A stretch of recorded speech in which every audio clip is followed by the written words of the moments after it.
The train didn't slow the way she expected. Evelyn Hart had read about Western stations. She'd read about everything. That was her habit, her comfort, the particular armor of a woman who had spent most of her life preparing for things before they arrived. She'd read about the dust, the heat, the particular quality of the light in New Mexico, how it hit the land sideways in the late afternoon and made everything look like the edge of something. She'd read about frontier settlements, about the men who built them and the women who kept them standing. She'd even read, more carefully than she admitted to anyone, the 12 letters that had brought her here in the first place. Letters from a rancher named George Albright, who wrote with a kind of blunt tenderness that she'd found herself reading in the evenings by lamplight more than once. What she had not read about or prepared for was this. The train groaned to a halt at a platform that looked less like a station and more like an argument that someone had built out of weathered planks and given up on halfway through. A hand-painted sign read, "Colinas Secas," in letters that had faded to the color of old bone. Below it, someone had added in smaller, newer paint, "Pop, 214." Evelyn stood in the aisle with her traveling bag and her trunk, and a sinking feeling that had started somewhere around the last bend in the track and had not stopped sinking since.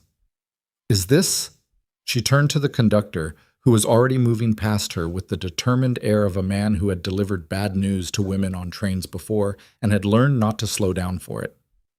"Excuse me, is this Harding's Crossing?" The conductor paused just long enough to look at her ticket, then at the sign outside the window, then at her face with an expression that managed to be apologetic and slightly impatient at the same time. "No, ma'am. Harding's Crossing is the next stop. Was the next stop." He tucked his watch back into his vest pocket. "Train's already running 40 minutes behind. We don't hold for unscheduled passengers." "I didn't ask you to hold for—" But he was already moving again, and the words died in her mouth because she could hear the platform outside and the voices of the people getting off, and the specific quality of silence beneath those voices that told her she had, in fact, just been deposited in the wrong place. She picked up her bag. She got off the train. She stood on the platform in the September heat and watched the train pull away from her like a promise being quietly broken, and she thought, well, this is not how I planned it. It was 1887, and Evelyn Hart was 26 years old, and she had been planning things since she was approximately 7, and none of the plans had included this particular stretch of cracked earth in the New Mexico territory. The station agent was a thin man with the kind of mustache that suggested he'd been working on it for years and had still not arrived at a satisfying result. He informed her, with the mournful patience of someone delivering information he had delivered many times to people in varying states of distress, that the next train through Colinas Secas going east toward Harding's Crossing would not come through until Thursday. It was Monday. "Thursday," Evelyn repeated. "Yes, ma'am. As in 4 days from now." "Yes, ma'am. Could be Wednesday evening if the line's running ahead. Not likely, but possible." She looked at the street beyond the station, which was really just a dirt road with 2 saloons, a general store, a barber shop, and a building that might have been a hotel if you were feeling generous about the word. The afternoon light hit everything at that particular angle she'd read about, and it was beautiful the way that things are beautiful when you're not in a position to enjoy them. "Is there a place to stay?" she asked. "Widow Pruitt takes in boarders. Down the main road, blue door. She's particular about her rules, but she's clean." Evelyn picked up her traveling bag. Her trunk would have to wait, and said, "Thank you," in the voice she used when she didn't mean it, and walked out into the heat of Colinas Secas, New Mexico, 4 days and 1 wrong train stop from the life she had come west to begin. She never made it to Widow Pruitt's. She was halfway down the main road, squinting against the dust and trying to decide whether the building with the blue door was the one on the left or the one that had once been blue and was now more of a gray that remembered blue fondly when she heard a sound. It was not a dramatic sound. It was the sound of small boots on a wooden porch, and then a voice, a child's voice, high and certain and completely without hesitation, saying, "You're pretty." Evelyn stopped and turned. The girl was 7 years old or thereabouts. She had 2 brown braids that had started the day tidy and were now staging some kind of revolt against their ribbons. She was wearing a dress that had been let down at the hem twice already and was still a little short, and she was sitting on the porch railing of the general store with her feet dangling and her arms crossed and an expression of absolute conviction on her face, like someone who has just found exactly what they were looking for. "Thank you," Evelyn said, because she had spent enough years teaching children to know that you always responded to them directly. "What's your name?" "Lucy Reed." The girl's eyes were a serious, calculating dark brown. "What's yours?" "Evelyn Hart." Lucy considered this. "You talk different." "I'm from Boston." "Where's that?" "Far away, east. My papa says people from back east don't know how to work." "Your papa," Evelyn said carefully, "hasn't met me." Something shifted in the girl's expression. Not quite a smile, but the thing that comes before a smile in children who have learned not to give them away too easily. She swung her feet against the railing, thinking. "Are you staying here?" Lucy asked. "For a few days. I'm on my way somewhere else." "Where?" "Harding's Crossing. I was supposed to get off there. I didn't." "That happens," Lucy said, in a tone that suggested it happened less to competent people, but that she was willing to withhold judgment. "My papa's ranch is 12 miles out. We come in on Mondays for supplies." Evelyn looked up and down the road. No one else seemed to be paying attention to this conversation. "Is your papa nearby?" "He's in the store arguing about flour." Lucy said it with the weary familiarity of someone who has witnessed this argument before. "He argues about prices. He says it's a matter of principle. The storeman says it's a matter of what flour costs." Despite herself, Evelyn almost smiled. "Does your papa win?" "Sometimes." A pause. "Not today, I think. He looked tired when we left home." There was something in the way she said it, the particular flatness of a child reporting a fact they don't fully understand but have noticed with great precision, that made Evelyn look at her more carefully. Lucy Reed was watching her back with those same serious eyes, and there was something in the quality of that attention that wasn't ordinary childish curiosity. It was more deliberate than that, more searching. "Is your mama here too?" Evelyn asked. The answer came simply and without drama, the way children sometimes deliver the most devastating facts. "My mama died when I was 4. I don't remember her much, just that her hair was long." Evelyn stood on the dirt road in the September heat, holding her bag, looking at this girl with her mutinous braids and her matter-of-fact grief, and felt something move in her chest that she hadn't been expecting. "I'm sorry," she said, and meant it. Lucy looked at her steadily. "Are you good at cooking?" The question was so unexpected that Evelyn laughed, a short, surprise sound that she caught before it could get too large. Yes, actually. I learned from my aunt." "Can you do pie?" "Apple pie, and occasionally a very respectable rhubarb." Lucy nodded slowly, the way someone nods when information confirms something they had already suspected. Then she said with complete seriousness, "I think you should come home with us." Caleb Reed came out of the general store 11 minutes later, looking like a man who had just lost an argument about flour and was choosing to frame it as a strategic withdrawal. He was taller than Evelyn had expected from a man whose daughter could be contained in that small, wiry, determined person. Broad in the shoulders, with a face that had been weathered into a kind of difficult handsomeness. Not the easy, arranged good looks of men who have an uncomplicated relationship with mirrors, but the kind you got after years of sun and loss and the ongoing negotiation with a piece of land that didn't want to cooperate. He had dark eyes like Lucy's, and they moved quickly, scanning the porch, finding his daughter, and then settling on Evelyn with an expression that was equally rapid in its assessment. "Lucy," his voice was careful. "What's going on?" "This is Evelyn Hart," Lucy said from her perch on the railing. "She missed her train stop. She needs somewhere to stay, and she knows how to make pie."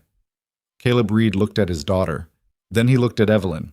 Evelyn, who had been a school teacher in Boston for 4 years and had perfected the particular skill of appearing composed in situations that were not, said, "I apologize for whatever my expression is doing right now. I'm as surprised by this conversation as you are." Something crossed his face. Not a smile exactly, but the reluctant acknowledgement that something had been unexpectedly funny. He set down the flour he'd apparently argued his way into buying and looked at his daughter again. "You cannot invite strangers home, Lucy." "She's not a stranger. I know her name. That's not... He stopped. Tried again. People have to know each other longer than 5 minutes. You knew Mama for 3 weeks before you asked her to marry you. The silence that followed that statement was the kind that has weight and texture. Caleb Reed's jaw tightened. Not in anger exactly, but in the way of someone absorbing a blow they hadn't seen coming, even though they should have known, by now, that this particular child had a gift for them. Evelyn said very quietly, I genuinely don't need... I was on my way to find lodging. Your daughter was just being kind. I'm not expecting anything. He looked at her again. Really looked. The way a man looks at something he's trying to decide about. She was aware that she looked impractical. Her Boston dress, her traveling bag, her complete and obvious foreignness to this landscape.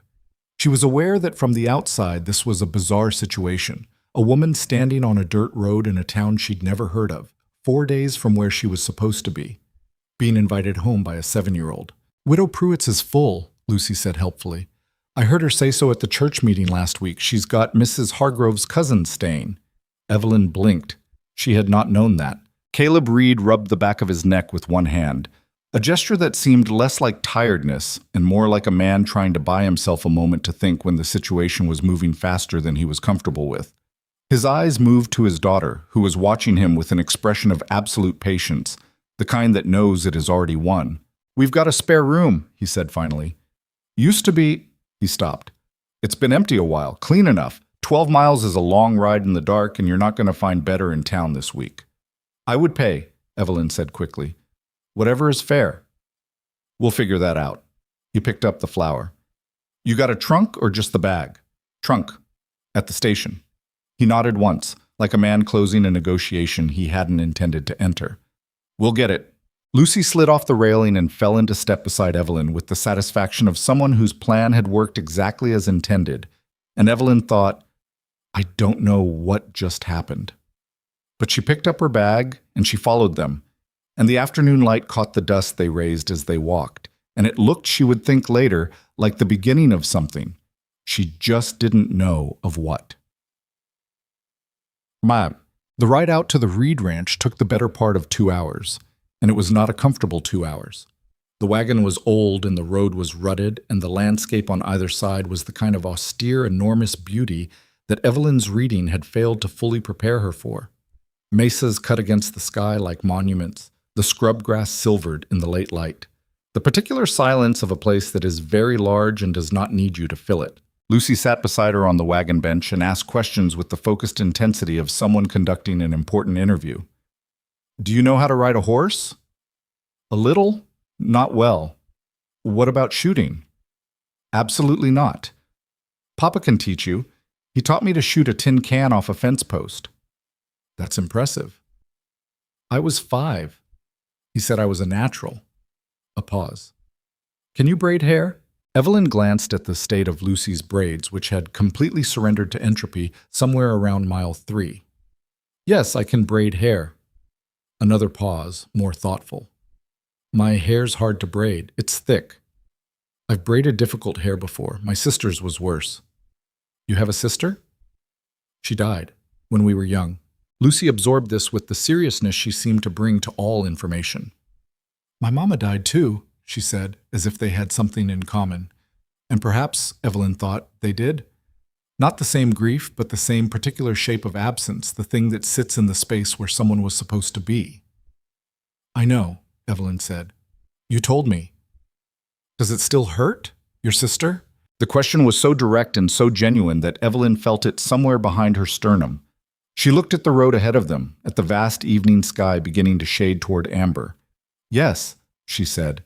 Not all the time, but yes. Lucy nodded, as if this confirmed something important. Good, she said, which was a strange thing to say, but Evelyn thought she understood it. The child wanted to know that absence didn't go away, that it meant something, that the person who was gone stayed gone in a way that mattered. In the front of the wagon, Caleb Reed had said nothing for the last 40 minutes. He drove with the economical attention of a man who knew this road in the dark, and Evelyn had the sense that he was listening more than he appeared to be. There was something in the set of his shoulders, not unfriendly exactly, but careful, like a door that was not locked but was not open either. She didn't push it. She had learned over years of teaching that there were people who needed to arrive at things in their own time, and that the worst thing you could do was try to rush them there. The ranch came up out of the gathering dark like a held breath released. It was not large. Evelyn could see that even in the fading light, a main house, a barn, a few outbuildings in varying states of repair, a fence line that went on further than she could see.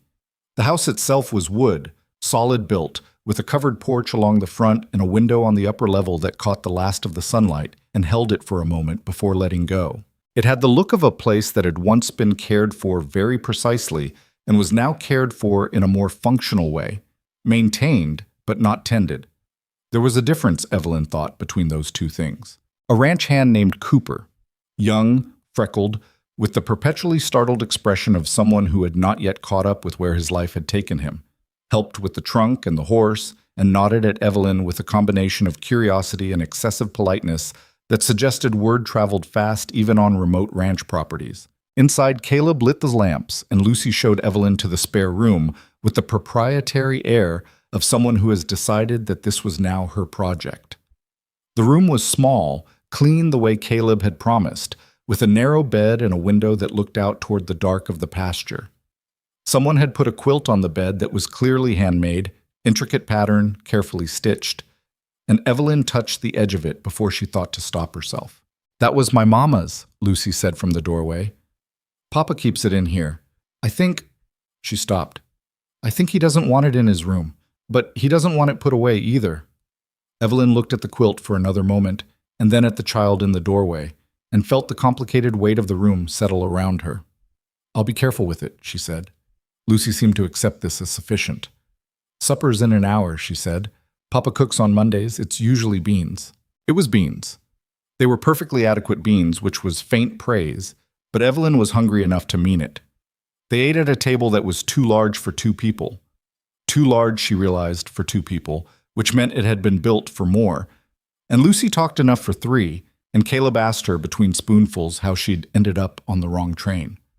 "I was asleep," Evelyn admitted. "I'd been traveling for 4 days. The conductor was supposed to call the stop." "He did," Caleb said. "Probably. You just weren't awake to hear it. That's a very generous interpretation." "Not generous, just likely." He looked at her across the table with those measuring eyes. "What's in Harding's Crossing?" She hesitated for just a beat too long, and she saw him notice it. "I'm to be married," she said, "to a rancher there, George Albright. We've been corresponding for about 8 months. Caleb said nothing for a moment. Then, "You haven't met him?" "Not in person." "No." He returned his attention to his beans with an expression she couldn't quite read. Not judgment, but something more careful than neutrality. "That's a long way to come on the strength of letters. People have made longer journeys on less." "Sure they have." He didn't say anything more about it. He passed her the bread without being asked, and that small, automatic courtesy was somehow more telling than anything else that had happened that evening. After supper, Lucy sat beside Evelyn at the kitchen table and submitted to having her hair rebraided with an air of dignified endurance that was belied by the fact that she fell half asleep before the second braid was done. Caleb came in from checking the horses and found them there, Lucy nodding over the table, Evelyn's hands still working, and stopped in the doorway with an expression that he smoothed away quickly, before she could be sure she'd seen it. "She should go to bed," he said. "She's almost there already." He crossed the kitchen and picked his daughter up, which she allowed with the boneless trust of the almost asleep, and carried her toward the stairs. At the foot of the stairs, Lucy stirred enough to say, without opening her eyes, "She's staying, Papa." "For a few days," Caleb said, carefully. Said Lucy, which managed, even half-conscious, to sound skeptical. Evelyn woke in the night to the sound of the land, a coyote somewhere far off, the creak of the house, the wind moving through the scrub grass, and lay in the dark under the quilted coverlet that had belonged to a woman she had never met, in a room in a house that was not hers, 4 days from the life she had planned. She thought about George Albright's letters. He wrote well, clearly, specifically, with a kind of earnest practicality about what he wanted in a wife and what he could offer in return. He had described his ranch, his daily routines, the 2 ranch hands he employed, the neighbor women who would welcome a new wife to the community. He had not been romantic exactly, but he had been honest, and she had respected that. She still respected it. She thought about this question Caleb had asked.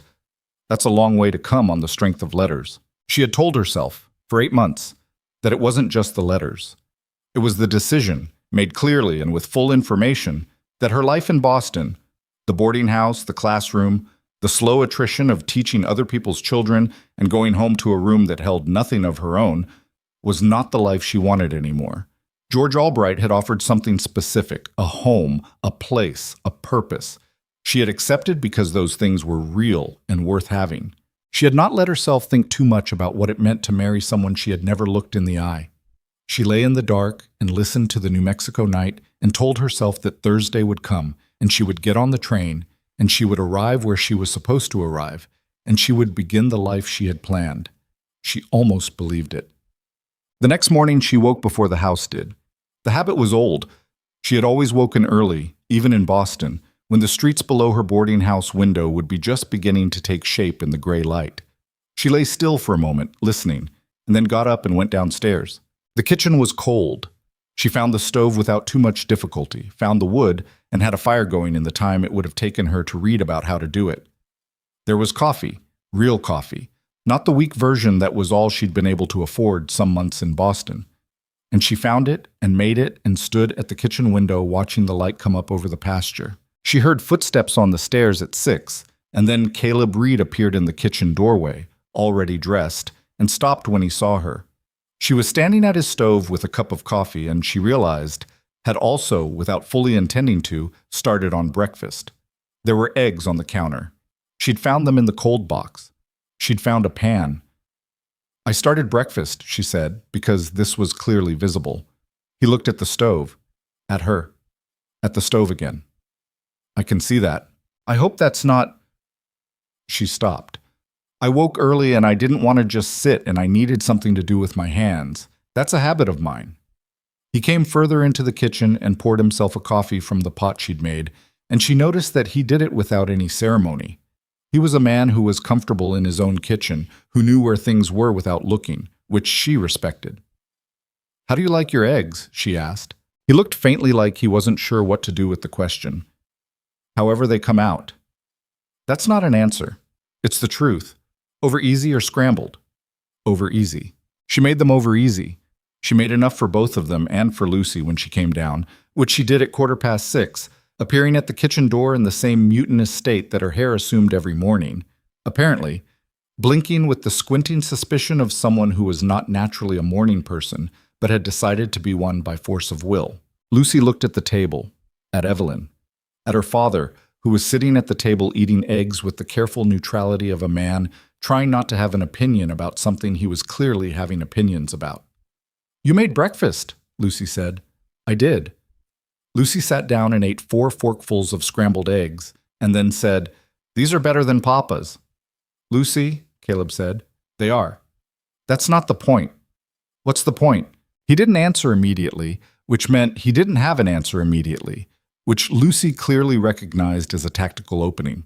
She applied herself to her eggs with renewed purpose. Evelyn hid the thing happening at the corner of her mouth behind her coffee cup and said nothing. Tut. The days had a way of filling themselves. She hadn't meant to involve herself in the workings of the ranch. She had meant to wait, gracefully and with appropriate distance, for Thursday and the train east. But the ranch had a way of presenting tasks with the quiet persistence of a place that needed tending, and Evelyn had a way of seeing tasks and completing them before she'd made a conscious decision to. She helped Lucy with her reading. The girl was sharp, sharper than she pretended, in the way of children who have learned that seeming less capable gives them more room to maneuver. They sat at the kitchen table the first afternoon with a primer that was several years too young for her, and Evelyn tossed it aside after 10 minutes and found an old almanac on the shelf and used that instead, and Lucy lit up in a way that she immediately tried to conceal. But Evelyn had 20 years of practice at catching the light children tried to hide. She mended 3 shirts she found folded on the kitchen table with the particular weariness of things that had been waiting for attention for a while. She did not announce this. They were just mended when Caleb came in from the fields. He looked at them folded on the table. He didn't say anything. He just folded them more precisely and put them away. She helped Cooper, the young ranch hand, identify why the smokehouse door wasn't closing correctly. Not because she knew anything about smokehouse doors, but because she had good spatial reasoning, and Cooper had tried everything except the obvious. And sometimes an outside eye catches what familiarity misses. The solution took 8 minutes. Cooper looked at her afterward with the expression of someone recalibrating. But the thing she hadn't expected was the ranch itself. She'd grown up in cities. She'd read about the frontier the way she'd read about most things, with interest and an awareness that reading about something is not the same as knowing it. But there was something about the specific quality of this place, the enormous scale of the sky, the way the land ran unbroken in every direction, the silence that was not empty but textured, full of wind and insect and distant cattle and the smell of the earth warming in the morning. That did something to her that she hadn't been prepared for. It wasn't that she fell in love with it. It was more that she recognized it, like reading a sentence you'd never encountered before and understanding immediately, bone deep, what it meant. She was standing at the fence of the north pasture on the second morning, watching the horses move in the early light, when Caleb came up beside her without announcement. "You're up early again," he said. "I'm always up early." "Boston keep those hours?" "I kept those hours. The city didn't care." He leaned on the fence post beside her and looked at the horses, and she was aware that he was doing what she'd done yesterday, using the landscape as an excuse to stand near someone without the pressure of looking at them directly. "You like the horses," he said. "I like watching them." "There's a difference?" "There is. I like watching things that are free to move however they want and mostly choose to just stand there. I find that comforting." He was quiet for a moment. "The bay mare's name is June," he said. "The gray's Amos. The two chestnuts belong to the ranch, not specifically named.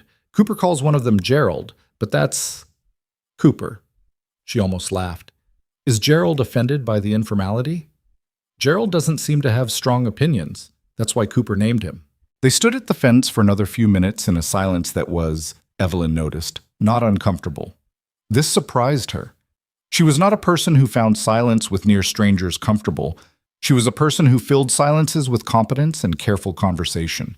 But there was something about the way Caleb Reed occupied a space, without demand, without expectation, that made the quiet between them easier than it had any right to be. "Your daughter is very intelligent," she said finally. He exhaled something that was not quite a laugh, but was in that direction. "I know.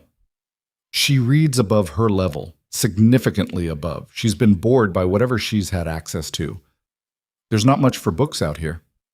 "What's the nearest school?" 8 miles. She goes twice a week. Teachers?" "She's fine. She's doing what she can." He paused. "Lucy runs ahead of it." "She does."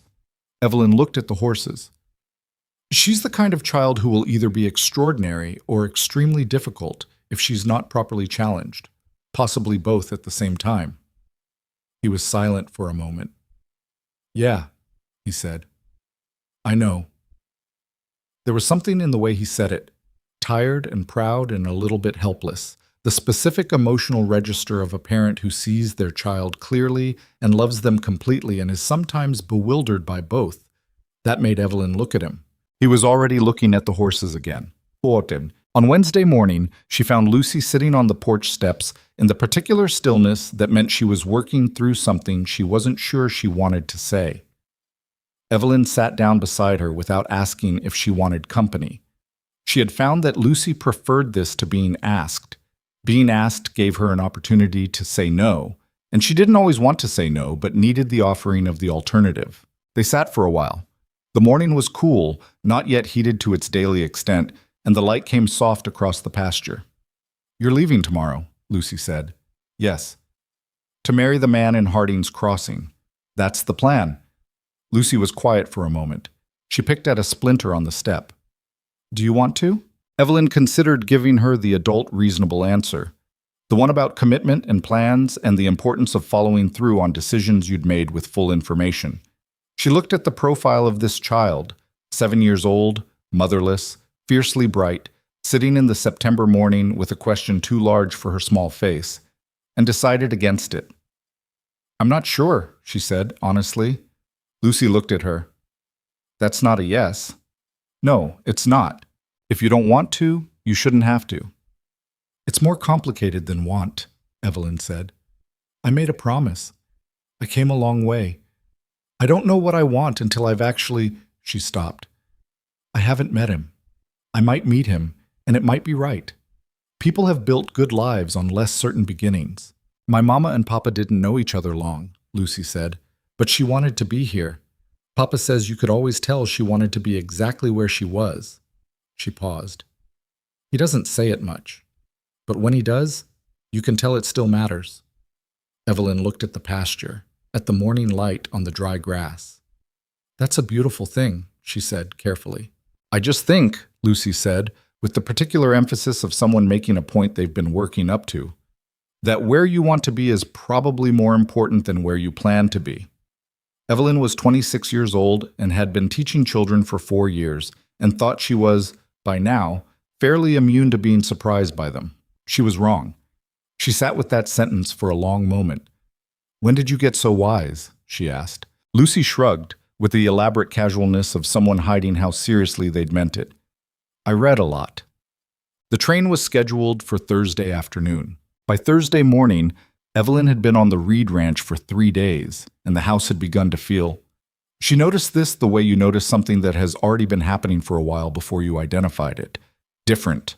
Not dramatically. Not in ways that anyone would have pointed to and named, but the kitchen table was livelier at meals, and the evenings were less quiet, and Lucy's braids were tidy every morning, and Caleb Reed had, at some point in the last 2 days, stopped looking at her with that careful, measuring expression and started looking at her in a way that was harder to define and easier somehow to feel. She packed her trunk. She came downstairs to find Lucy at the kitchen table not eating her breakfast, which was a departure from her usual efficient approach to food. The eggs were cold. She was staring at them.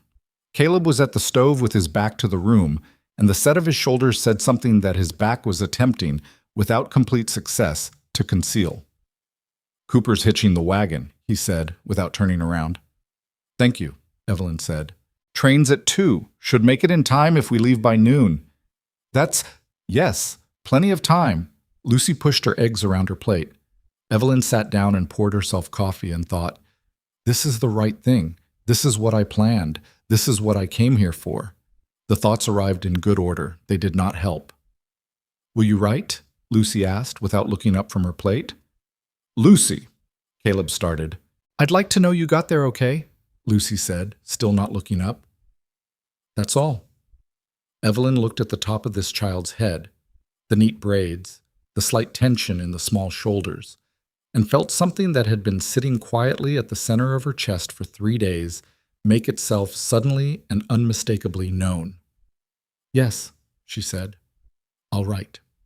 Lucy nodded, very small, and returned to her eggs. Caleb still hadn't turned around. Outside, the morning was doing what it did out here, expanding, brightening, becoming more itself with every passing minute. The sky enormous and cloudless, and indifferent to the particular difficulty of the people inside the house beneath it. Evelyn wrapped her hands around her coffee cup and looked out the window at the pasture, at June, the bay mare moving at the fence line, and thought about what Lucy had said 2 days ago. Where you want to be is probably more important than where you plan to be. The wagon was hitched. The trunk was packed. The train ran at 2. And Evelyn Hart sat in a kitchen that had started to feel, in 3 days and without her permission, like somewhere she recognized, and tried to remember with real precision exactly what she had been planning and why. She could not at that moment make herself feel sure of the answer. She didn't get on the train. The decision didn't arrive the way she'd expected decisions to arrive, with clarity, with a sense of rightness settling over her like something long awaited. It arrived the way most honest decisions do, badly, halfway, in pieces, while she was sitting on the wagon bench beside Caleb Reed with her trunk loaded in the back and Cooper following on horseback and the road to Colinas Secas opening up ahead of them in the dry September light. They were 6 miles from town when she said it. I need to send a letter. Caleb glanced at her sideways. He had a way of looking at things without turning fully toward them, taking information at an angle. To Albright. Yes. He didn't say anything else. He kept his eyes on the road and his hands easy on the reins. I need to tell him I'm delayed, she said. I need to... I need to think. She stopped. That wasn't right. Thinking was what she'd been doing for 3 days. What she meant was something more uncomfortable than thinking. I need to be honest with him. About what? She looked at the road ahead of them, at the enormous, indifferent sky. About whether I'm coming at all. The wagon rolled on for another half-mile without either of them speaking. Then Caleb said, not unkindly, "That's a hard thing to say to someone who's been waiting on you." "I know it is." "He made arrangements, probably told people." "I know that too." She pressed her hands together in her lap. "I'm not saying it's easy. I'm saying it's honest, and he deserves honesty more than he deserves someone who arrives out of obligation and spends the next 40 years wishing she'd been braver at the decision point." Caleb was quiet for a long moment. The horses moved steadily. Somewhere to the north, a hawk was making long, unhurried circles in the sky. "Lucy cried this morning," he said finally, "after you went to pack. Didn't let me see it, but I heard her." Evelyn closed her eyes for just a second. "That's not a reason to stay." "No," he agreed. "It's not." Another pause. "It's information." She sent the letter from the Colinas Sicas post office while Caleb loaded the rest of the supplies. She wrote it standing at the counter, on paper the postmaster provided, in the careful handwriting she'd developed over years of writing things on blackboards. She told George Albright that she had been delayed, that she owed him an honest accounting of her situation, and that she would write again soon with her decision. She apologized for the uncertainty. She meant it. She did not tell him she was staying on a stranger's ranch because his 7-year-old daughter had asked her to and because the kitchen had started to feel like somewhere she recognized. Some truths were not yet organized enough to be put in letters. They rode back to the ranch in the afternoon light without saying much. Lucy was waiting on the porch when the wagon pulled in, her arms crossed, her braids as precise as Evelyn had left them that morning, watching their approach with an expression she was working hard to keep neutral. When the wagon stopped and Evelyn climbed down, Lucy said, "You didn't go." "No." "How long are you staying?" Evelyn looked at her, and at the house behind her, and at Caleb beside her, who was not looking at either of them, but was very carefully not looking in a way that was itself a kind of attention. "I don't know yet," she said, honestly. "Is that all right?" Lucy thought about it for exactly 1 second. "Yes," she said, and went inside. October came to the Reed Ranch the way it came everywhere in the high desert. Not gradually, but with conviction, the nights cooling fast while the days still held enough heat to make you forget the cold was coming, until the sun dropped and the temperature fell 15 degrees in an hour, and you remembered. Evelyn wrote to the school board in Colinas Sicas on her 4th day.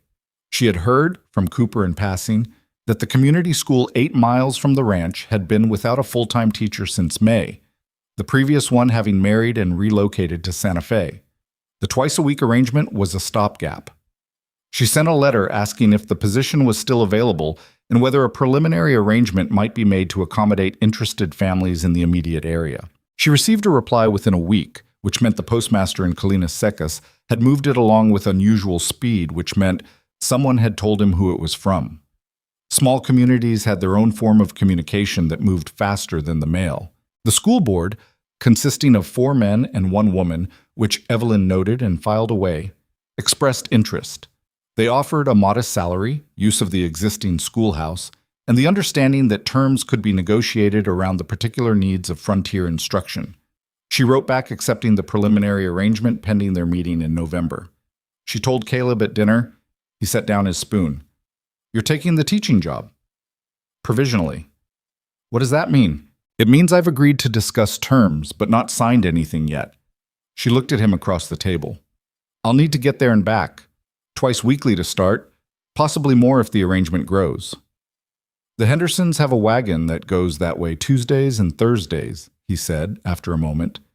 "Tom Henderson. He'd take you if I asked." "Would he?" "I'd have to ask him. He's not naturally helpful, but he owes me for the bull I let him use last spring." Evelyn considered this. "Is this how things work out here? Favors for bulls?" "Mostly. Sometimes horses. Once it was 3 chickens and a promise." He picked up his spoon again. "That's a longer story." Lucy, who had been listening to this exchange with the focused attention she brought to all adult conversations, said, "Can I come to school?" "You go to school," Caleb said. I go to Mrs. Aldridge's twice a week and she has me reading the same primer I finished in the spring. Lucy's voice was careful, not petulant, stating facts rather than complaining, which was somehow more effective.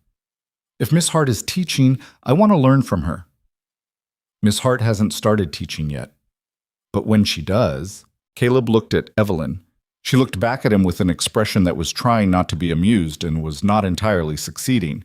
It was, she thought, probably not responsible to let an 8-year-old be the reason she took a teaching position. But Lucy wasn't wrong that she was being underserved, and the problem wasn't unique to her. We'll see, Caleb said, which was, Evelyn had learned in 3 weeks on this ranch, his version of yes when he hadn't admitted it to himself yet. She'd been there 6 weeks when she first saw how much he was carrying. It was a Tuesday, and Tom Henderson's wagon had broken an axle 2 miles from the ranch, so Evelyn had not gone to town, and she'd spent the morning working in the kitchen and helping Cooper sort the seed stores in the barn.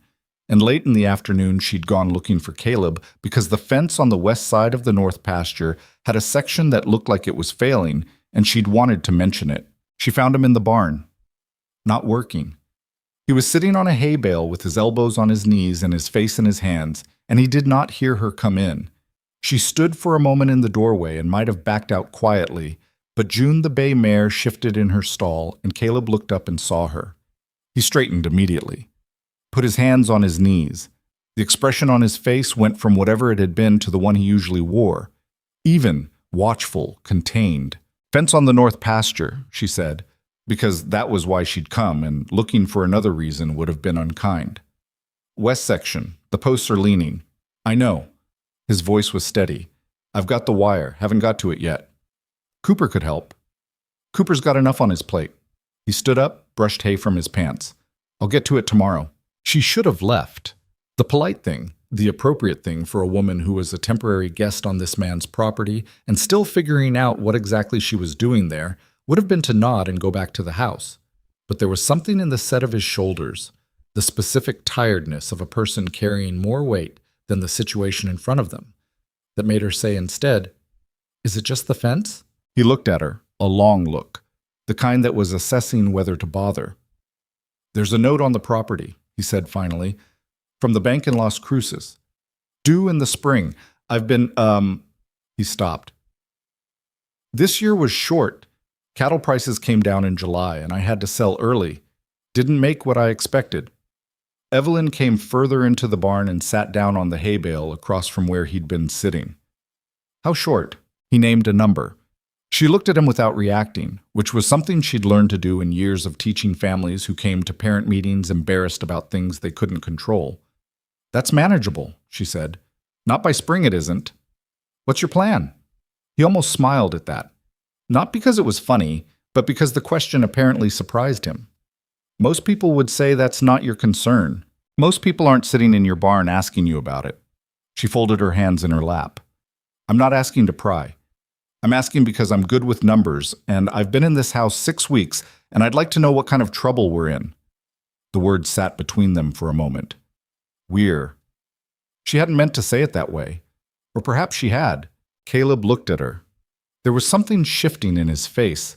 Not quite relief, but the thing just before relief. When someone has been holding something alone for long enough that even the possibility of company makes their chest loosen slightly. I've got 30 head that I can move before winter if the price comes up, he said. I've got the hay stores from fall. He paused. I've got 3 creditors, and one of them is the bank, and the other 2 I can talk to, but the bank doesn't talk, it just collects. When's the note due precisely? March 15th. What's the shortfall? He told her. She did the arithmetic in her head, which she could do faster than most people could do it on paper, and looked at the barn wall while she thought. If you sell the 30 head in November, when the drive comes through, she said slowly, and the school board pays the first quarter salary by December, and you cut the feed bill by putting Cooper on half-time through winter. She paused. Not ideal. But it closes most of the gap. He was watching her. You said the school board pays. You're counting your salary. I'm staying, she said, which was the first time she'd said it that plainly. I told you I was staying. I'm not going to watch you lose this property while I'm living on it and not use what I have. The barn was quiet. Outside, the evening was starting. The light going golden, the temperature dropping, the horses shifting. "Evelyn," he said, and it was the first time he'd used her name directly, without the formal Miss Hart that he'd been using since the beginning. "Don't," she said before he could finish. "Don't tell me it's not my business. It became my business when I sat down across from you in a barn instead of walking away, which I chose to do freely. So let's work the numbers and figure out what the plan is, and you can argue about my involvement some other time." He was quiet for a long moment. Then he said, "You're not what I expected." "No one ever is," she said. "Now, tell me about the creditors." November was when the neighbors started to notice. This was inevitable.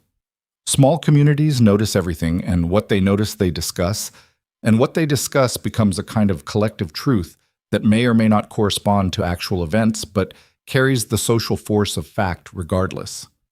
A woman staying on the Reed property, unmarried, from back east, presumably in some complicated relation to the rancher and his daughter, was the kind of information that the Colinas Sicas area would process with considerable interest. Most of it was kind.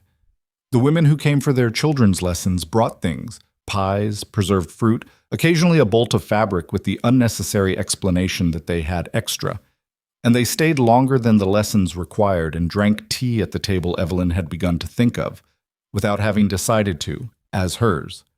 They were curious and direct about their curiosity in the way of people who have learned that the frontier does not leave much time for obliqueness. Martha Yates, who had a son named Oliver and a husband who was mostly occupied with his cattle, and a forthright quality that Evelyn found immediately appealing, came for Oliver's first lesson and stayed for 2 hours and said, at the end of it, with no preamble, "Are you planning to marry Caleb Reed?" Evelyn looked up from the paper she was grading. "I'm a guest on this property." "That's not what I asked." "I know it isn't." She set down her pencil. "I don't know what my plans are yet. I know I'm teaching, and I know I intend to stay through winter at least, and I know that Lucy Reed is the most intelligent child I have taught in 4 years of teaching, which is a significant statement. Beyond that, I'm working it out." Martha looked at her with the appraising respect of a woman who recognized honesty when she heard it. "He's a good man," she said. "He's been alone a long time. Ellen, that was his wife. She was something. The ranch was different when she was here." "Different how?" "Fuller. She was that kind of person. The kind that makes space bigger when they're in it." Martha glanced around the kitchen, where Evelyn had over 6 weeks made small and probably imperceptible changes. A jar of late-season wildflowers on the window ledge, the pots moved to where they could be reached more easily, the table pushed 6 inches south so the afternoon light came across it differently. "It's been getting fuller again," Martha said, not unkindly. "People notice." Evelyn didn't answer that, but she thought about it for a long time after Martha Yates left. Lucy was reading Dickens by November's end. Not all of it. She was 8, and some of the social complexity was beyond her yet, though less than you'd expect. But she had worked through the first 2/3 of Oliver Twist with a focused attention that was close to ferocious, and she asked questions that were less about what words meant and more about why people did things, which was the better kind of question. "Why does Fagin act like he's helping Oliver when he's not?" she asked one evening. Evelyn was mending, sitting by the lamp. Caleb was at the other end of the table with the ranch accounts, which he was going over with the grim patience of a man trying to find a number he already knew wasn't there. He glanced up when Lucy asked, then back down at the ledger. "Because it costs less to look like you're helping than to actually help," Evelyn said. "And some people learn early that the appearance of something is easier to give than the thing itself." Lucy thought about this. "Is that why Mrs. Ashcroft brought us a pie after Mama died and then told Papa he should sell the south pasture to her cousin?" Caleb's pencil stopped moving. Evelyn looked at Lucy. "I don't know Mrs. Ashcroft," she said carefully. "She comes around sometimes. She was Mama's friend, except I don't think she really was." Lucy had the even observational tone she used when she was reporting things she'd thought about for a while. "She smiles too much. Not like she means it, like she's showing you she's smiling." "Lucy," Caleb's voice was quiet, not stern, but precise. "Papa, that's enough about Mrs. Ashcroft." Lucy looked at him, and then at Evelyn, with the expression of a child who has identified that there is more information available and has decided to pursue it through other channels. She returned to her book. After she had gone to bed, Evelyn said without looking up from her mending, "Victoria Ashcroft." Caleb closed the ledger. "You've heard of her." "Martha Yates mentioned her. Said she owns the Ashcroft holdings north of here. Was close to your wife. Ellen thought she was a friend." He was quiet for a moment. "I thought so too, for a while." He picked up his coffee cup, found it empty, set it back down. "She made an offer on the south pasture about 3 months after Ellen died. Said it was an investment, that I needed the capital, that she was doing me a favor." "Was she?" "The price she offered was about half of what that land is worth." His voice was even, but there was something underneath it. "I said no. She said I was making a mistake. She said it several times since, in various ways, to various people." Evelyn folded the shirt she'd been mending and set it on the pile. "She doesn't seem the kind of person who adjusts her opinion of a situation when it doesn't go her way. She does not." He looked at the closed ledger. "She also seems to know more about my finances than I've told her, which is a thing I've been trying to figure out for about 6 months. Evelyn looked at him. "Who else would know?" "That's the question." She thought about it. About the numbers she'd helped him work through in the barn, the specifics she now knew about the note and the creditors and the timing, about the small community around them and the way information moved through it, faster than the mail, shaped by whoever told it first and whatever they needed it to mean. "Be careful," she said, which she knew was not useful advice, but was the only advice she had at that precise moment. He looked at her. "Yeah," he said, "I know. But that..." Caleb Reed was not a man who said things casually. She'd learned that about him in the accumulation of days, the way he would go quiet before he said something that mattered, the way he chose words with the deliberate care of someone who had learned that the wrong ones cost more than silence.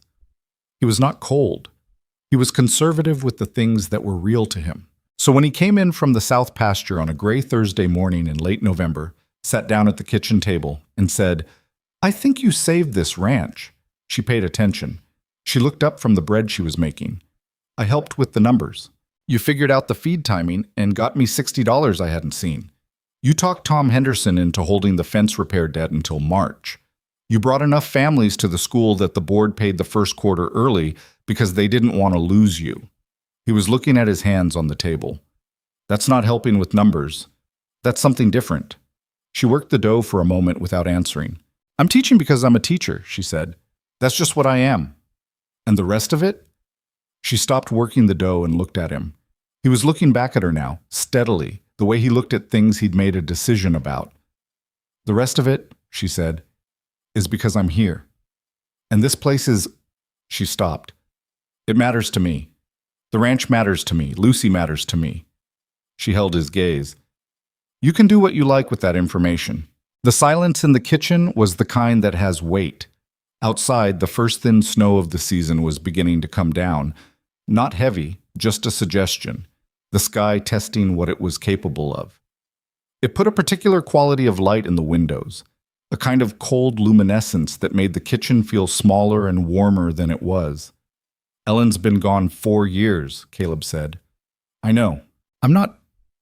He stopped, tried again. "I don't know how to do this, whatever this is. I've forgotten how it works, or maybe I never knew, and Lucy is watching everything, and I'm aware that what I do here is what she'll think is how things are supposed to go."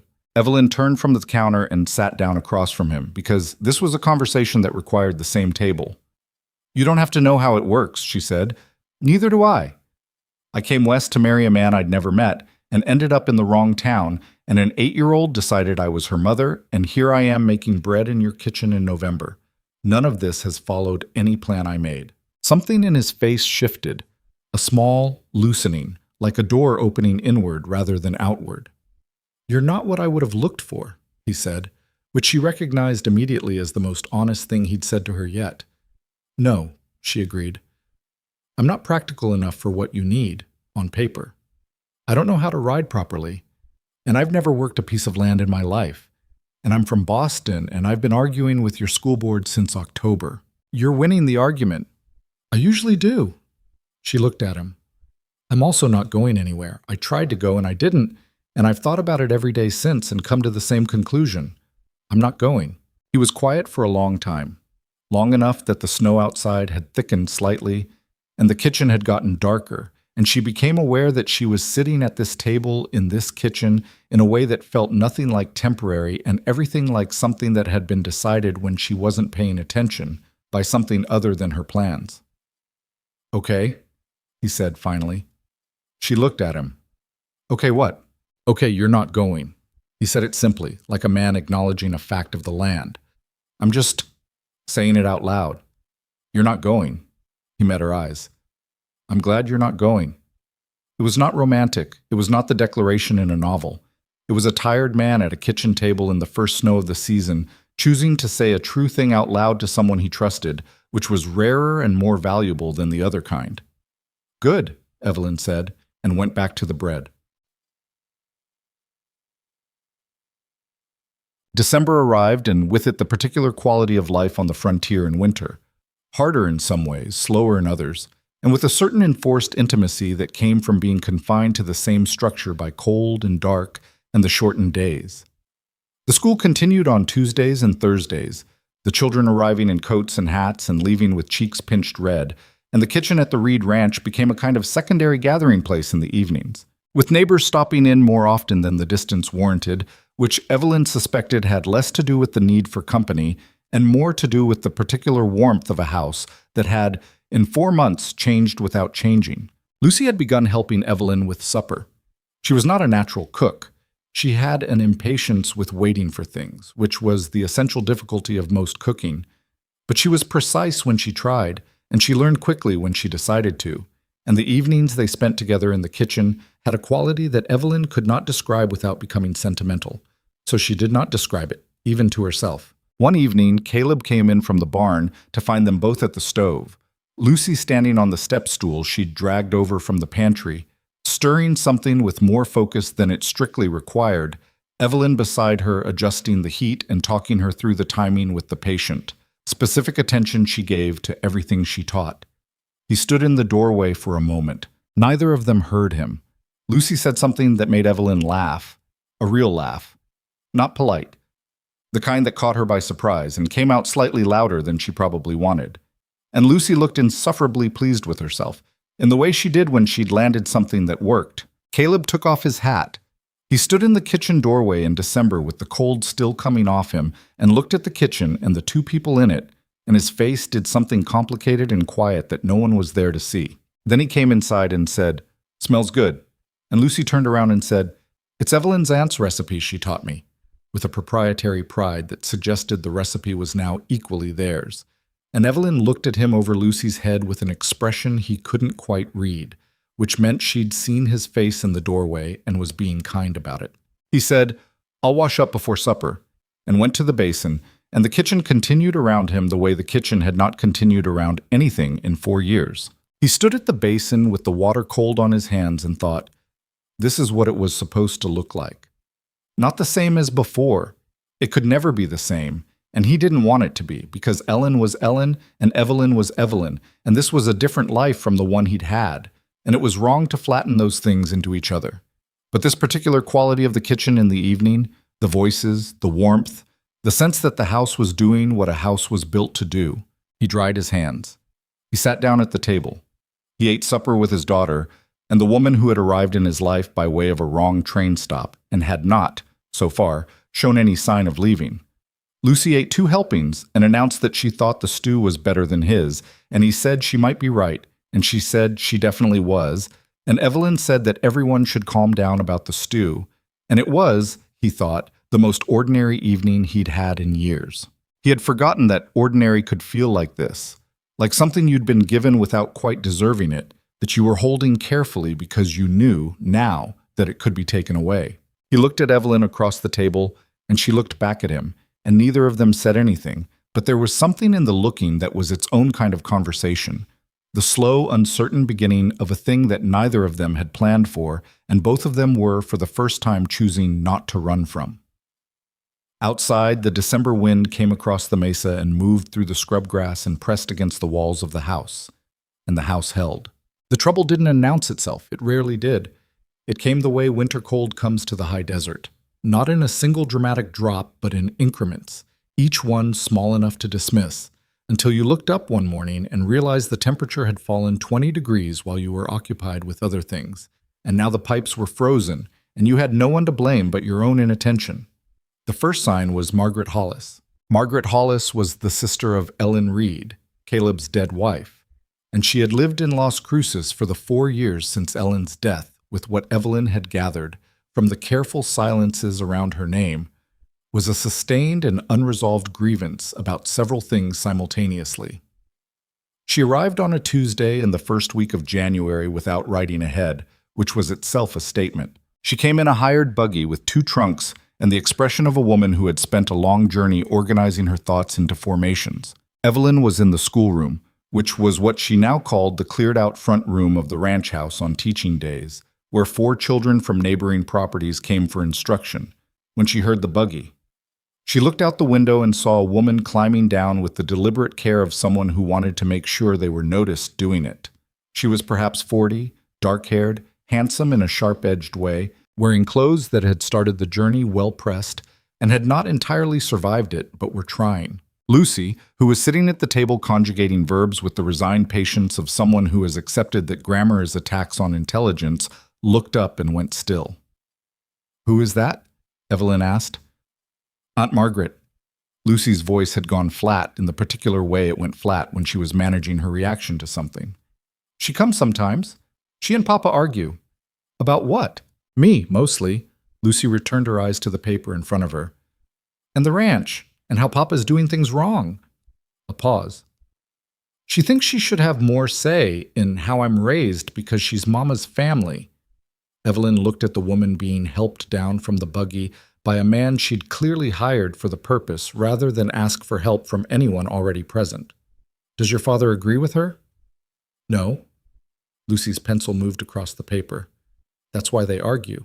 Outside, Cooper had appeared from the barn with the expression of a young man who had encountered Margaret Hollis before and was already preparing his defense. Caleb emerged from the south pasture a few minutes later, and Evelyn watched from the window as he crossed the yard toward his sister-in-law, with a walk that was unhurried and careful, which she had learned meant he was choosing how to approach something rather than reacting to it. She couldn't hear what they said. She could see the quality of it. Margaret speaking quickly, Caleb listening with that particular stillness he had, the set of his jaw that meant he was receiving information he had already anticipated and was not pleased about. After several minutes, he nodded once, which was not agreement but acknowledgement, and they came toward the house. "Keep working," Evelyn told Lucy quietly, and went to put the kettle on. Margaret Hollis took in the kitchen with a single sweep of her eyes that was practiced and comprehensive, and landed on Evelyn with an expression that was doing several things at once and not bothering to hide any of them. "You must be the teacher," she said. "Evelyn Hart." Evelyn extended her hand. "You're Lucy's aunt. She mentioned you." "Did she?" It was not a question. Margaret shook her hand briefly with the manner of someone completing a required step. "I understood you were a guest here temporarily. I'm teaching in the community. The school board arranged it." "And living here?" "I rent the spare room." She kept her voice even. "It's a practical arrangement while the school grows." Caleb came in behind his sister-in-law and moved to the basin to wash his hands and said nothing, which meant he was giving Evelyn space to handle this herself, or he was waiting to see what direction it took before he committed to a position. She was not sure which, and suspected it might be both. Margaret accepted the tea Evelyn offered because refusing it would have required explaining the refusal, and sat at the kitchen table and arranged her expression into something that resembled pleasantness, the way a painted door resembles an actual opening. "How long has this arrangement been in place?" she asked. "Since September." 4 months. "About that, yes. That. And you came here originally." Margaret paused, with the careful precision of someone using a pause the way you use punctuation. "Under what circumstances exactly? I understood from Caleb's letter that you were passing through." "I missed my train stop," Evelyn said. "I was on my way to Harding's Crossing. I ended up here instead." "And decided to stay." "I decided to teach. The school needed a teacher. The arrangement suited everyone." Margaret looked at her over the rim of her teacup. It was the look of a woman taking measurements. "Lucy seems very attached to you." "Lucy is a remarkable child. It would be difficult not to become attached in return." "She's also impressionable. At her age, she's looking for— Margaret paused again, that same deliberate precision. She lost her mother very young. She tends to attach quickly to women who show her attention. Evelyn set her own teacup down. I'm aware of what Lucy has lost, she said, and I'm aware that she's formed an attachment to me. I don't treat that lightly. I'm sure you don't mean to. The words were shaped like courtesy and carried like something else. But the question of what's best for Lucy in the long term, her stability, her family continuity, that's a matter her father and I have discussed at some length. Caleb, who had been leaning against the far wall with his arms crossed, said, Margaret. I'm just saying, Caleb, I know what you're saying. I'd like you to say it more directly if you're going to say it at all. Margaret set down her cup. She looked at her brother-in-law with the expression of someone who has prepared for this conversation and is not going to be diverted from it. I'm saying that Lucy's situation, a widowed father, an unstable household, a woman of unclear intentions living on the property, is the kind of situation that concerns me, as her family, as the person who has the most connection to her mother's memory. The kitchen was quiet in the particular way that a kitchen is quiet when the people in it are all working very hard to say things carefully. Unclear intentions, Evelyn said. I mean no offense. I believe you mean quite a lot of it, actually, but I'll answer the question anyway. She looked at Margaret Hollis directly, without any of the softening she might have used in a different situation. My intentions are to teach the children of this community, to help stabilize the finances of this ranch through the winter, and to be present for Lucy in whatever capacity she needs me. Those are not unclear. They are simply not what you expected. Margaret opened her mouth. Caleb said, She's right, which closed it again. He pushed off from the wall and came to the table and sat down, and there was a shift in the room. He was no longer giving space. He was occupying it. Evelyn has done more for this place in 4 months than I managed on my own in the last 2 years. That's a fact. Whatever your concerns are about the arrangement, they need to be weighed against that fact. The community talks, Caleb. The community always talks. This is different. A woman living alone on a man's property. She's not living alone. Lucy is here. Cooper is here. It's a working ranch, not— He stopped. Something in his face had gone tight. Don't do that, Margaret. Don't shape it into something it isn't. Margaret sat with her teacup and the specific expression of a person who has not finished and knows it. I've written to my lawyer, she said, which was a different thing entirely from what had come before, and everyone in the room knew it. The silence that followed was longer. About what? Caleb said. About Lucy's guardianship arrangements. About whether the current situation constitutes an appropriate environment for a child of her age. She was watching his face as she said it, which meant she had known this would hit him like a hand to the chest. I'm not making a move, Caleb. I'm getting information. I want to understand what my options are. Caleb's expression did not change, which meant he was working very hard to keep it from changing. Lucy is my daughter, he said. She's also Ellen's daughter. Ellen is dead. His voice was quiet and absolute. Lucy is mine. She has been mine, and she will continue to be mine, and any conversation about her guardianship arrangements begins and ends with that. Margaret looked at him. Then she looked at Evelyn. Then she picked up her teacup and said, I'm tired from the journey. Is there somewhere I can rest? Caleb showed her to the upstairs room that was not Evelyn's, and Evelyn stood in the kitchen alone for a moment with the cold feeling that had settled into the room and was still there, having nothing to do with the temperature. She heard Lucy in the next room, very quiet. The pencil had stopped moving some time ago. Margaret stayed 6 days. They were not comfortable days. She was not openly hostile. She was too controlled for that, but she had a way of being present that pressed on things, the way you press on a bruise to determine exactly where it hurts. She asked Caleb questions about the ranch finances with the innocent interest of someone who already knew the answers. She watched Evelyn with Lucy in the evenings with an expression that she kept carefully neutral and that conveyed its judgment through neutrality alone. She spoke to the neighboring women who came for lessons with a warm, confiding interest that Evelyn recognized as the specific social technique of someone who is gathering information while appearing to offer connection. On the 4th day, Martha Yates mentioned, with the directness Evelyn had come to rely on, that Margaret Hollis had been asking around about Evelyn's situation, her reasons for being in Colinas Secas, whether anyone knew what had happened with the man she'd been on her way to marry. what her circumstances were before she arrived. "She's building something," Martha said, her voice flat and informational. "I don't know what yet, but she's asking the kind of questions people ask when they're trying to establish a picture." Evelyn thought about the letter to the lawyer. "Thank you for telling me." "I like you," Martha said, which in her vocabulary was both high praise and a practical explanation. "And I don't like people who do things sideways when they could do them straight." On the 6th day, Margaret left. She embraced Lucy with a warmth that was real, whatever else was not. She did genuinely love the child. Evelyn believed that, and it made the situation more complicated rather than less. She shook Evelyn's hand at the door and said, "I hope we understand each other better than we did when I arrived."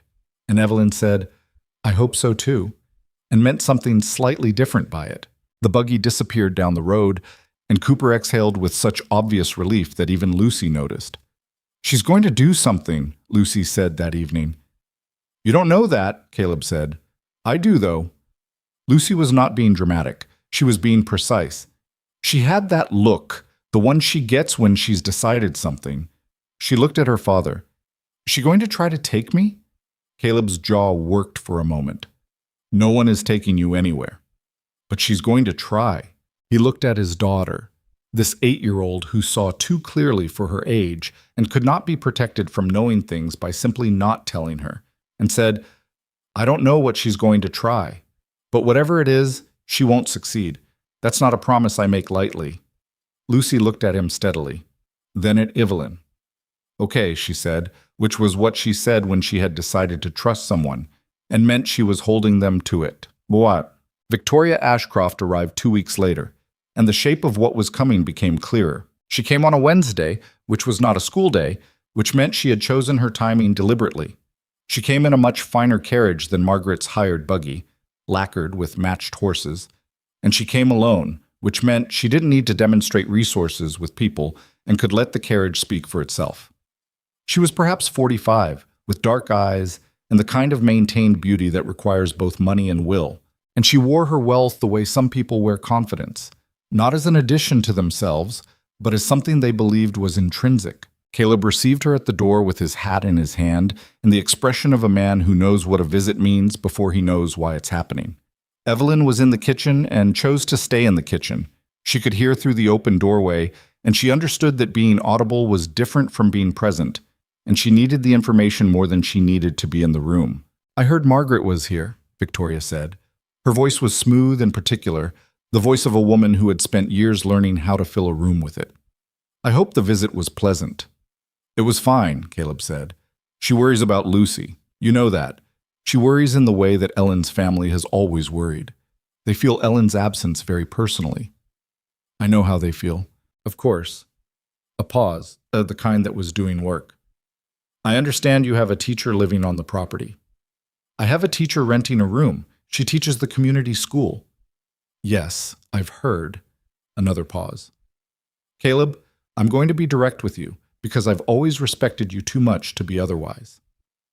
In the kitchen, Evelyn recognized this sentence for what it was. A sentence people said when they were about to be unkind and wanted you to receive it as a favor. "The situation on this ranch has people talking," Victoria continued. "I know you don't care about talk, and I admire that, but talk has a way of becoming something more material when it accumulates. The school board, for instance. 2 of the members have expressed concern about the propriety of an unmarried woman. Miss Hart was hired by the school board," Caleb said. "They expressed concern to me directly. They can take it up with her directly." "And the note with Fletcher's bank." The words landed differently from the ones before. Quieter, more precise. "I understand it comes due in March. I understand the winter has been harder than expected on the cattle prices." In the kitchen, Evelyn went still. The information was specific, too specific for general community knowledge.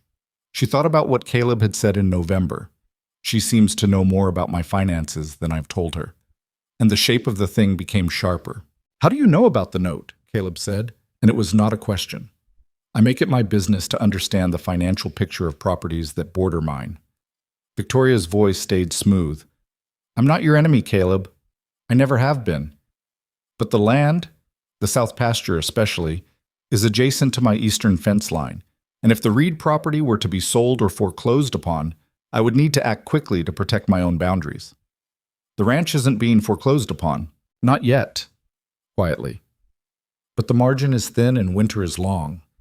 I'd like to make you a formal offer, on record, through an attorney, for the South Pasture, a fair price. Not what I offered before, which I understand you felt was low. A fair price. Another pause. It would clear the banknote entirely. Caleb was silent for a moment. And if I say no again? Then I say no is your right and I wish you luck, and I go home. A beat. And Margaret pursues the guardianship inquiry she's apparently already initiated, which will cost you time and legal fees you don't currently have, and the community talk continues, and by spring you're fighting on 3 fronts simultaneously. She paused again, and in that pause was the whole architecture of what she was saying. I'm offering you a way to simplify a complicated situation, Caleb. I'd think about it carefully. In the kitchen, Evelyn set down the bowl she was holding very gently because her hands had gone tight. She heard Caleb say, "I'll think about it," in the tone that meant he would think about it the way you think about something you have already decided, and she heard the sounds of the visit concluding, and she heard the carriage leave. Then he came into the kitchen. She looked at him. He looked at her. "How much did you hear?" he said. "Most of it." He sat down at the table. He rubbed his face with both hands, a gesture she'd only seen once before, in the barn in October, when he'd been in the dark alone. She knows about the note. Someone told her, the specifics, the amount, the timing. That's not available information unless someone who knew told her deliberately. Who knew? She thought about it. You, me, Cooper. Did you tell Cooper the full numbers? Not the full amount. He knows there's a debt. The bank officer. And... She stopped. He looked up. What? Margaret asked you questions about the finances when she was here, specifically. I noticed it, but I didn't. She asked about the cattle prices, the timing of the fall sale. She met his eyes. Did you tell her? He was quiet for a long moment. The quality of his quiet had a specific texture, the texture of a man recognizing something he had been slow to recognize and was angry at himself for it. She's Ellen's sister, he said finally. Yes, some of it, not all of it. Margaret and Victoria, Evelyn said. They were friends. Ellen's friends, the 3 of them, when Ellen was alive. His jaw was tight. I knew Margaret talked to her. I didn't think... He stopped. I should have thought. She didn't say yes, you should have. That was true, but not useful. The guardianship and the land offer. They're connected, she said. You understand that. One creates financial pressure, the other offers relief on her terms. It's coordinated. I understand it. His voice was flat. What I don't understand is what to do about it. Evelyn looked at the table for a moment. Then she said, You fight it. On what money? On what we have. And on the fact that this community knows you and doesn't know her, not the way she thinks it does. She looked at him. She believes this is a financial problem solvable with financial pressure. She doesn't understand that the school has changed things. The families who come here twice a week, the Yateses, the Hendersons, the Colliers, they're not just parents with children in a classroom. They're people who have been inside this house, who have seen how things are here. That's not a legal argument. No, but a guardianship claim requires demonstrating that this is an unfit environment. That's harder to do when half the county has been in the kitchen and found it perfectly fine. She paused. We need to talk to someone who knows the law, not Margaret's lawyer, our own. The word was not lost on him. Our. He looked at her with an expression that had something in it beyond the immediate problem. A recognition, she thought, of the particular kind of person who says our when they mean it. Tom Henderson's brother is a lawyer, he said slowly, in Las Cruces. Can Tom get us a meeting? If I ask, he owes me for the bull. A pause. We'd need to go to Las Cruces. Then we go to Las Cruces. He was quiet for another moment. Evelyn. His voice had changed, lower, more deliberate. If this gets worse, if Margaret actually files something legal, or if Ashcroft finds a way to use the debt, you need to know that you're not obligated to be in the middle of it. This isn't your fight. She looked at him for a long moment. You said something similar to me in October, she said. In the barn, when you told me about the note. You said it wasn't my concern. Do you remember what I said? He was quiet. I said it became my concern when I sat down across from you instead of walking away. She held his gaze. That's still true. Whatever is coming, I'm not leaving because it got hard. I left Boston because life there was small and certain and required nothing of me. This is the opposite of that. I'm not going. He looked at her for a long, steady moment, and she could see in his face, in the complicated way his expression moved between things, that there was a question there that was not about the legal situation or the finances or Margaret Hollis or Victoria Ashcroft. That there was a question underneath all of that, which was about the two of them and the kitchen in December, and the thing that had been building without either of them naming it, and that the moment was not the right moment for it, but the moment was noting its own existence. Okay, he said, as he had said in December, quiet and certain, and meaning more than the word contained. The rumor started the second week of February. She heard about the first one from Martha Yates, who delivered it with the clipped efficiency of someone who believed in the value of accurate intelligence. The rumor was that Evelyn Hart had come west not to marry, but to escape a scandal in Boston. The details varied depending on who was telling it. In one version, there was a married man. In another, it was financial impropriety. In a third, there was something vaguely criminal that no one could specify because no one was required to specify it for the rumor to do its work. Where did it start? Evelyn asked. Alice Morrow, Martha said. But Alice Morrow doesn't originate things. She distributes them. Who told Alice Morrow? Martha's expression was careful. There are 2 or 3 women in this community who are friendly with Victoria Ashcroft. Social calls, that kind of thing. Evelyn said nothing for a moment. She was standing in her schoolroom in the cold February morning, and she felt, very clearly, the particular feeling of a woman who has been attacked from a direction that looks like nowhere, because it came from the social world that doesn't announce attacks. It just redistributes stories until the story becomes the truth. What do people think? She asked. Some believe it, some don't. Martha paused. More don't than do, I think, because they know you. But knowing someone only goes so far against a story that gets repeated often enough. The second rumor arrived within the week. This one concerned Lucy, or rather, concerned the environment Lucy was being raised in. The story, as it circulated, was that Lucy Reed was being kept from her mother's family by a father who had replaced his wife with a woman of uncertain background, and that the child was confused and unhappy, and that her aunt had serious concerns about her welfare. Lucy heard this one herself. Evelyn did not know how children have their own channels, their own network of overheard conversations and things said within earshot that adults forget children have ears for. But she came home from an errand to Colinas Secas with Cooper one Saturday with a look on her face that Evelyn recognized as the precursor to something significant. She didn't say anything that afternoon or evening. She helped with supper and did her reading and went to bed, and Evelyn did not push it. But the next morning, she found Lucy in the kitchen before anyone else was up, sitting at the table with her hands flat on the surface in front of her, looking at nothing. I heard what people are saying, Lucy said when Evelyn sat down. What did you hear? That you have a bad past, and that I'm unhappy here, and that Aunt Margaret should have a say in where I live. Lucy's voice was flat and careful. Is any of that true? Evelyn looked at this child, 8 years old, motherless, with her braids still loose from the night, and her face set in the expression she wore when she was holding something very still inside herself. No, she said, it isn't. I didn't think so. The truth is I came from Boston, and I missed my train, and I ended up here, and I stayed because I wanted to. I don't have a scandal in my past, and you are not unhappy, and your aunt loves you, but she disagrees with your father about how you should be raised, and people are using that disagreement to try to pressure this ranch. Lucy absorbed this. Pressure it how? There is a debt your father owes the bank. Some people are trying to make this winter harder than it has to be so that he'll sell land he doesn't want to sell. The South Pasture. Evelyn looked at her. You know about the South Pasture? I listen, Lucy said, which was not a surprise. That land belonged to Mama's grandfather. Papa would never sell it. I know. So we have to stop them. She said it with the flat certainty of someone identifying an obvious next step. How?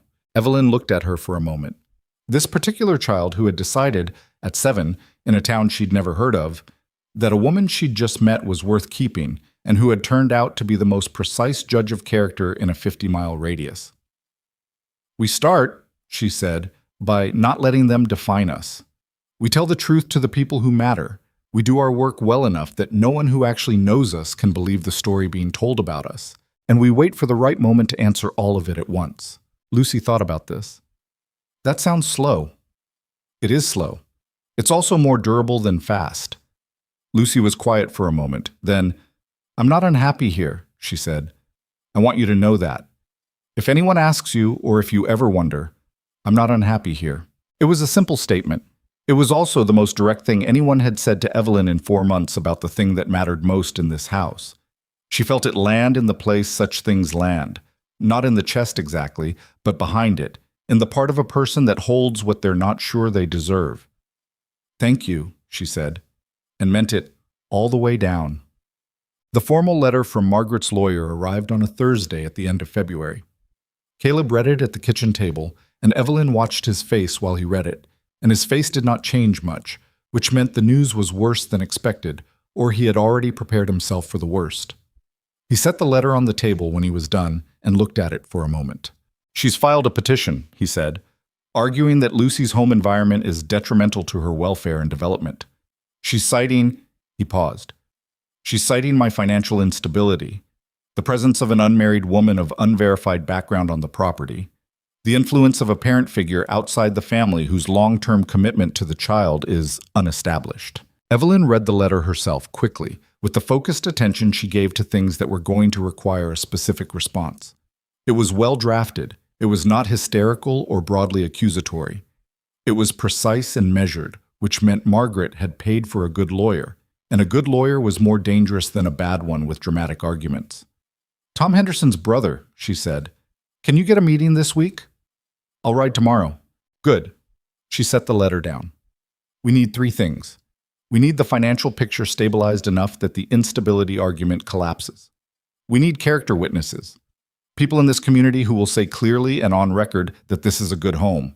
And we need to counter the argument about my background and my commitment." He looked at her. "How do you counter that?" She held his gaze. The kitchen was very quiet.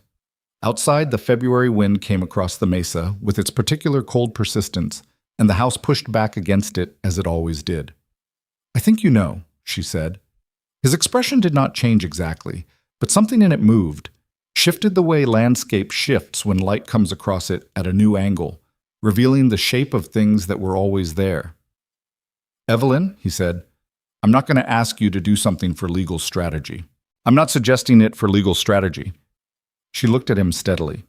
"I'm saying that I have been in this house since September, and I have known for some time that I intend to stay in it permanently.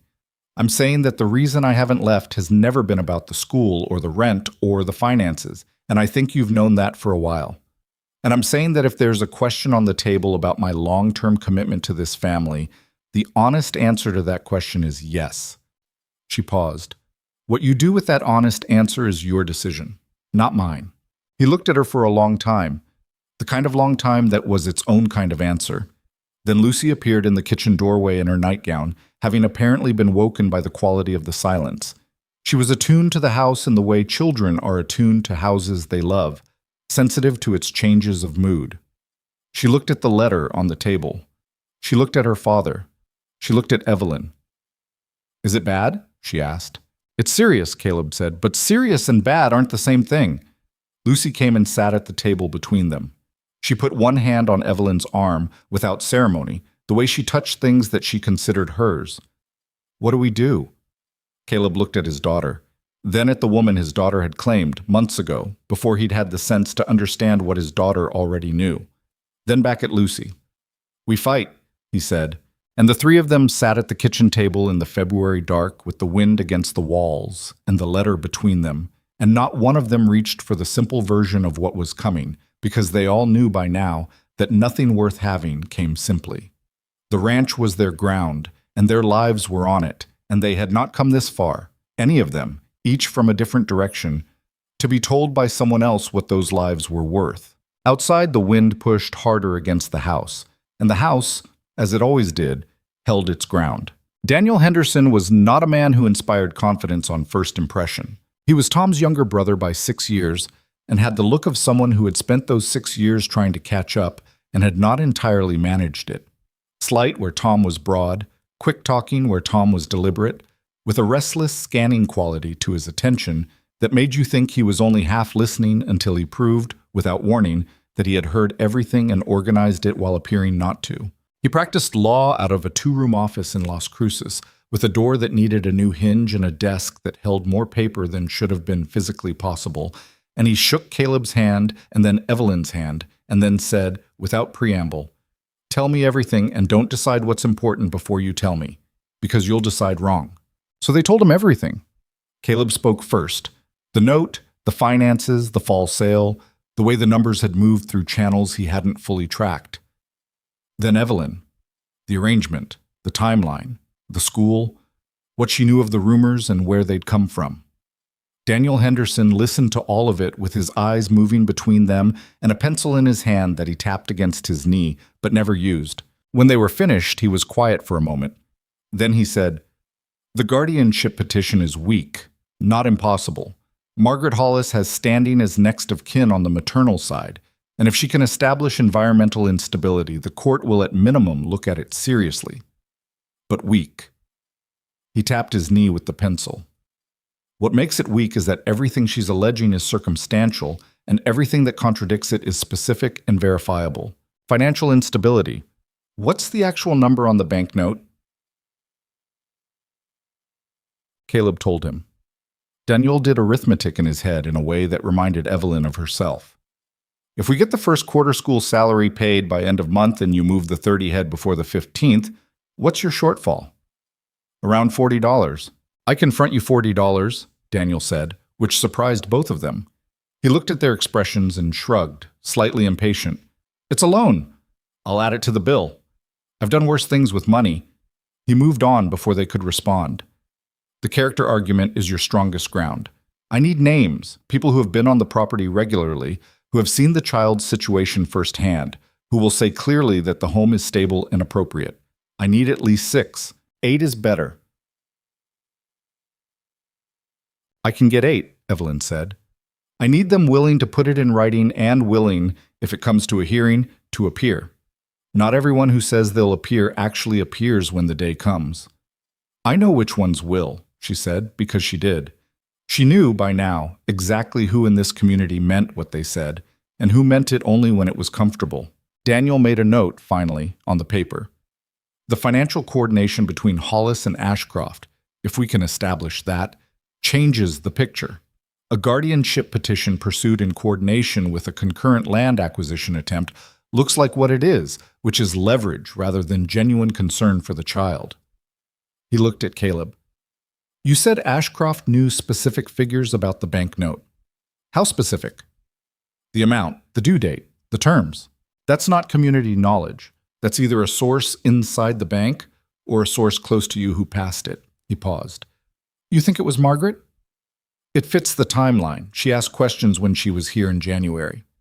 "Would she know she was feeding information to Ashcroft?" Caleb was quiet for a moment. "No," he said slowly. "Margaret doesn't. She's not calculating in that way. Victoria Ashcroft is. Margaret would have talked to her out of worry and wouldn't have understood what was being done with what she said." Daniel nodded. "That makes Margaret a victim of her own alliance as much as an opponent, which is useful because it means she might be reachable." He set down the pencil. "Here is what I need you to understand about how this kind of case moves. It does not move fast. It does not resolve in a single dramatic moment the way things do in stories. It moves in documents and letters and procedural steps, and the side that is better organized and more patient usually wins, and the side that gets emotional and reactive usually loses." He looked at them both. "Can you be organized and patient?" "Yes," Evelyn said. Caleb said, "I've been patient for 4 years. I can manage a little longer." Daniel picked up his pencil again. "Good. Let's start with the character statements." The month of March was the most exhausting month Evelyn had spent since her first year of teaching, when she had been 22 and had not yet understood that the job was less about knowledge and more about endurance. She wrote letters. She wrote more letters than she had written in the previous 6 months combined. To parents of students, to neighbors, to the school board, to her former employer in Boston, who sent back a reference letter so comprehensive and warm that she read it twice and felt obscurely that she had not properly appreciated that job while she had it. She organized the character statements that Daniel needed with the same focused precision she brought to lesson plans, which meant that by the time she handed them to Tom Henderson to bring to Las Cruces, she had nine families who had put their names on paper and said, in their own words, that the Reed Ranch was a good and stable home for a child. Martha Yates's statement was characteristically direct. I have been in that kitchen more times than I can count, and the only thing unusual about it is that it is better run than most. Evelyn had read that and felt something between gratitude and the desire to laugh. Meanwhile, Caleb moved the 30 head in the second week of March, in a sale arranged through a cattle broker Tom Henderson knew in Socorro. The price was not as high as the summer rates, but it was respectable, and combined with the school board payment and the $40 from Daniel Henderson's loan, it closed the banknote with 6 days to spare. He paid the note on March 9th and rode home in the afternoon and came in through the kitchen door and stood for a moment looking at the room. It's done? Evelyn asked. Paid in full. He set his hat on the table. He looked, she thought, less like a man who had accomplished something and more like a man who had set down a weight he'd been carrying so long he'd forgotten what his arms felt like without it. Sit down, she said. I'll make coffee. He sat down. He didn't say anything else for a few minutes, and she didn't require him to. She made the coffee and brought it to the table and sat across from him, and they sat in the kitchen in the March afternoon, which was doing that thing the New Mexico March did, trying to be spring while still carrying the memory of winter in it, the light brighter than the temperature warranted, full of possibility that hadn't proved itself yet. She doesn't have the financial instability argument anymore, Evelyn said. No. Daniel will file an update to the response. The petition loses its strongest leg. He wrapped his hands around the coffee cup and looked at the table. It's not over, he said. I know that. No, but it's better. He looked up at her. You organized everything, the statements, the timeline, the figures for Daniel. You ran this the way you run the school. Someone had to keep track of the pieces. Evelyn. He said her name the way he'd learned to say it, which was directly, without the careful formality that had been there at the beginning. I need to say something, and I need you to let me finish before you tell me it's not necessary. She looked at him. I've been trying to find the right moment for this for about 2 months, he said. And I've come to understand that there isn't a right moment. There's just the moment you're in. He set the coffee cup down. I asked you once in December if you knew what you wanted. You said you were working it out. I didn't push because I didn't think it was right to push when there was so much else going on. He stopped. That's partly true. The other part is that I didn't push because I was afraid of what you'd say. The kitchen was very quiet. Caleb, she said, let me finish. His voice was steady, though something underneath it was not. I'm not good at this. I know that. Ellen used to say I express things through doing rather than saying, and she was right, and I'm trying to be different right now because what I need to say deserves to be said. He looked at her directly. I love you. I think I have for some time. I know it came about in a strange way, and I know you came here for a different life. And I know you're here in the middle of a legal fight that's partly your fault for being involved with us. I know all of that, but I'm asking you to stay. Not as a guest and not as a teacher renting a room, but permanently. As my wife, if that's what you want. The March light came through the window at the angle it had when she'd first stood in this kitchen and made breakfast without being asked 6 months ago, and the kitchen smelled of coffee and the particular combination of wood and dust and cold that she had, without deciding to, come to know as the smell of home. I told you in February, she said, when the letter came. I told you my answer to that question was yes. You told me your commitment was real. I'm asking something more specific. I know you are. She looked at him across the table. Yes, Caleb, that's what I want. He exhaled, a small, contained sound.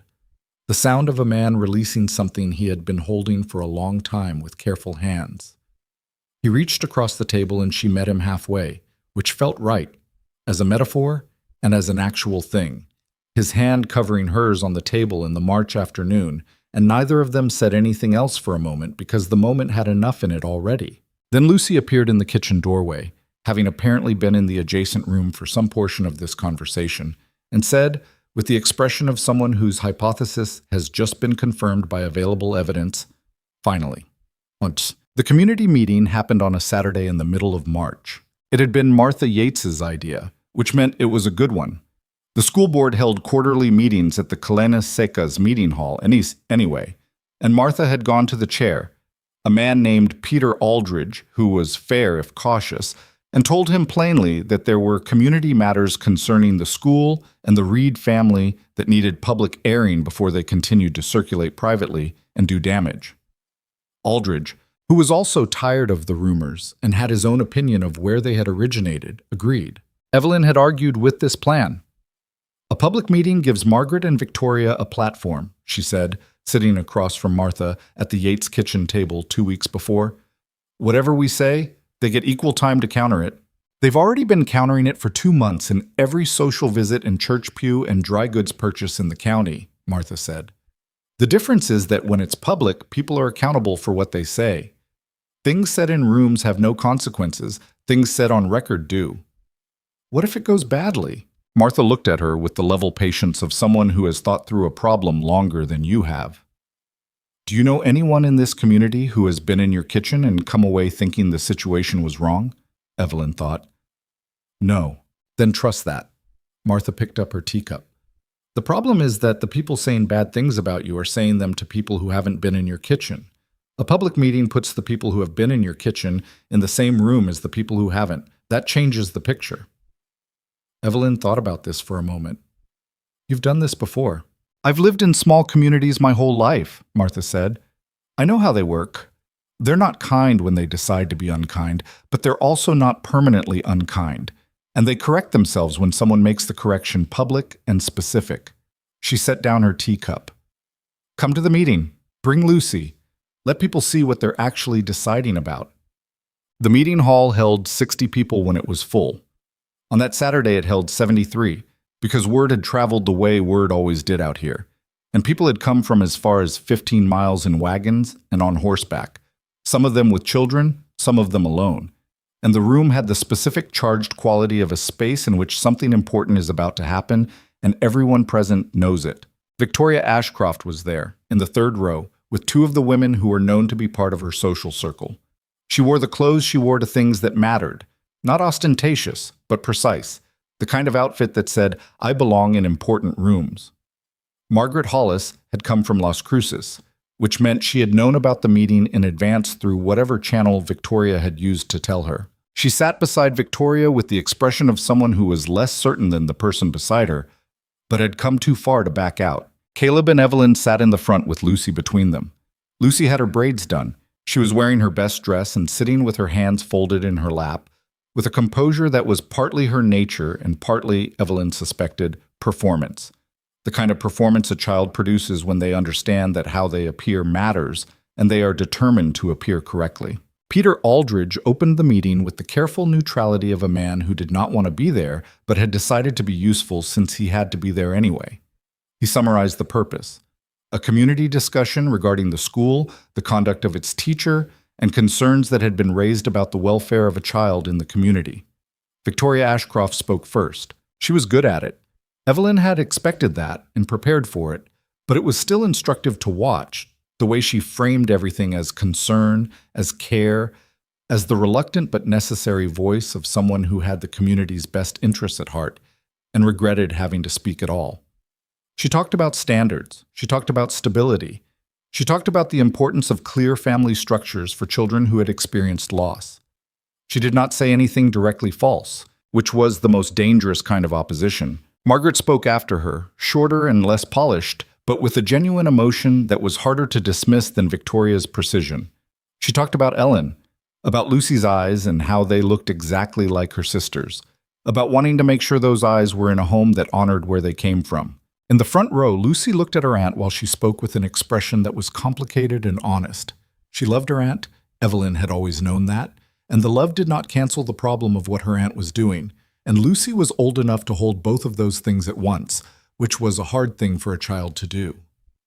Then Peter Aldridge asked if anyone wanted to speak on behalf of the Reed family.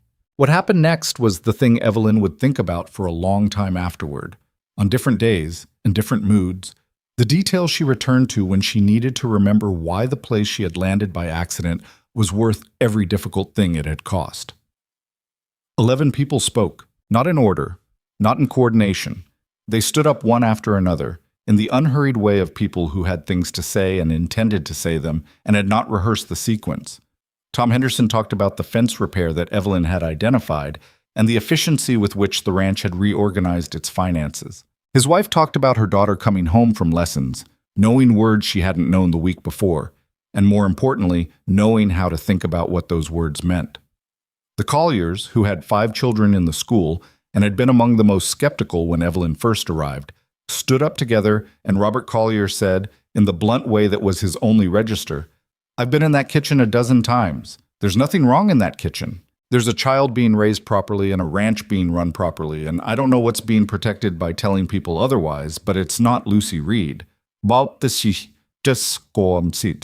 by one they spoke. Not dramatically. They were not dramatic people, most of them. They were working people with specific lives who had come on a Saturday to say specific things. And the specificity of it was more compelling than drama would have been. Not the kind of character you read about. The actual kitchen. The actual child. The actual woman who had arrived in September and done the work that was in front of her without asking for recognition. Martha Yates spoke last. She stood up and looked around the room for a moment and then said, "I'm going to say the thing that everyone in this room has been thinking and no one has said directly. Victoria Ashcroft wants the south pasture of the Reed property. She has wanted it for 4 years. The Reed family said no 4 years ago and said no again last fall, and the answer is still no." The guardianship petition filed by Margaret Hollis, who I believe genuinely loves Lucy Reed and genuinely worries about her, has been encouraged by a woman who profits from Caleb Reed's difficulty. Those are 2 separate things that have been combined into one story, and I think this community is capable of telling the difference. The room was very quiet. Victoria Ashcroft's face was controlled. Margaret's was not. Peter Aldridge asked if there was anything further before he moved the meeting toward its formal business, and a man in the back row stood up. Evelyn did not know him. He was old, 60 at least, with white hair and the permanently squinting eyes of someone who had spent decades in open country. He introduced himself as Warren Delacroix, which meant nothing to Evelyn, but she heard Caleb make a small sound beside her and felt him go still. "I've been ranching the Delacroix property for 30 years, the old man said, in a voice that carried without effort. "My land shares the northern boundary with the Reed property and the eastern boundary with the Ashcroft holdings. I've watched what goes on." He paused. 7 years ago, the previous owner of the section between Ashcroft and Reed, a man named Potts, sold under pressure. Price he accepted was about 60% of what the land was worth. Ashcroft made the offer, same as she's making now. Potts was in financial difficulty, same as Reed. The rumors that preceded the sale, that Potts was mismanaging, that the property was troubled, came from the same direction these rumors have come from. He looked out at the room. "I didn't speak up then because it wasn't my affair.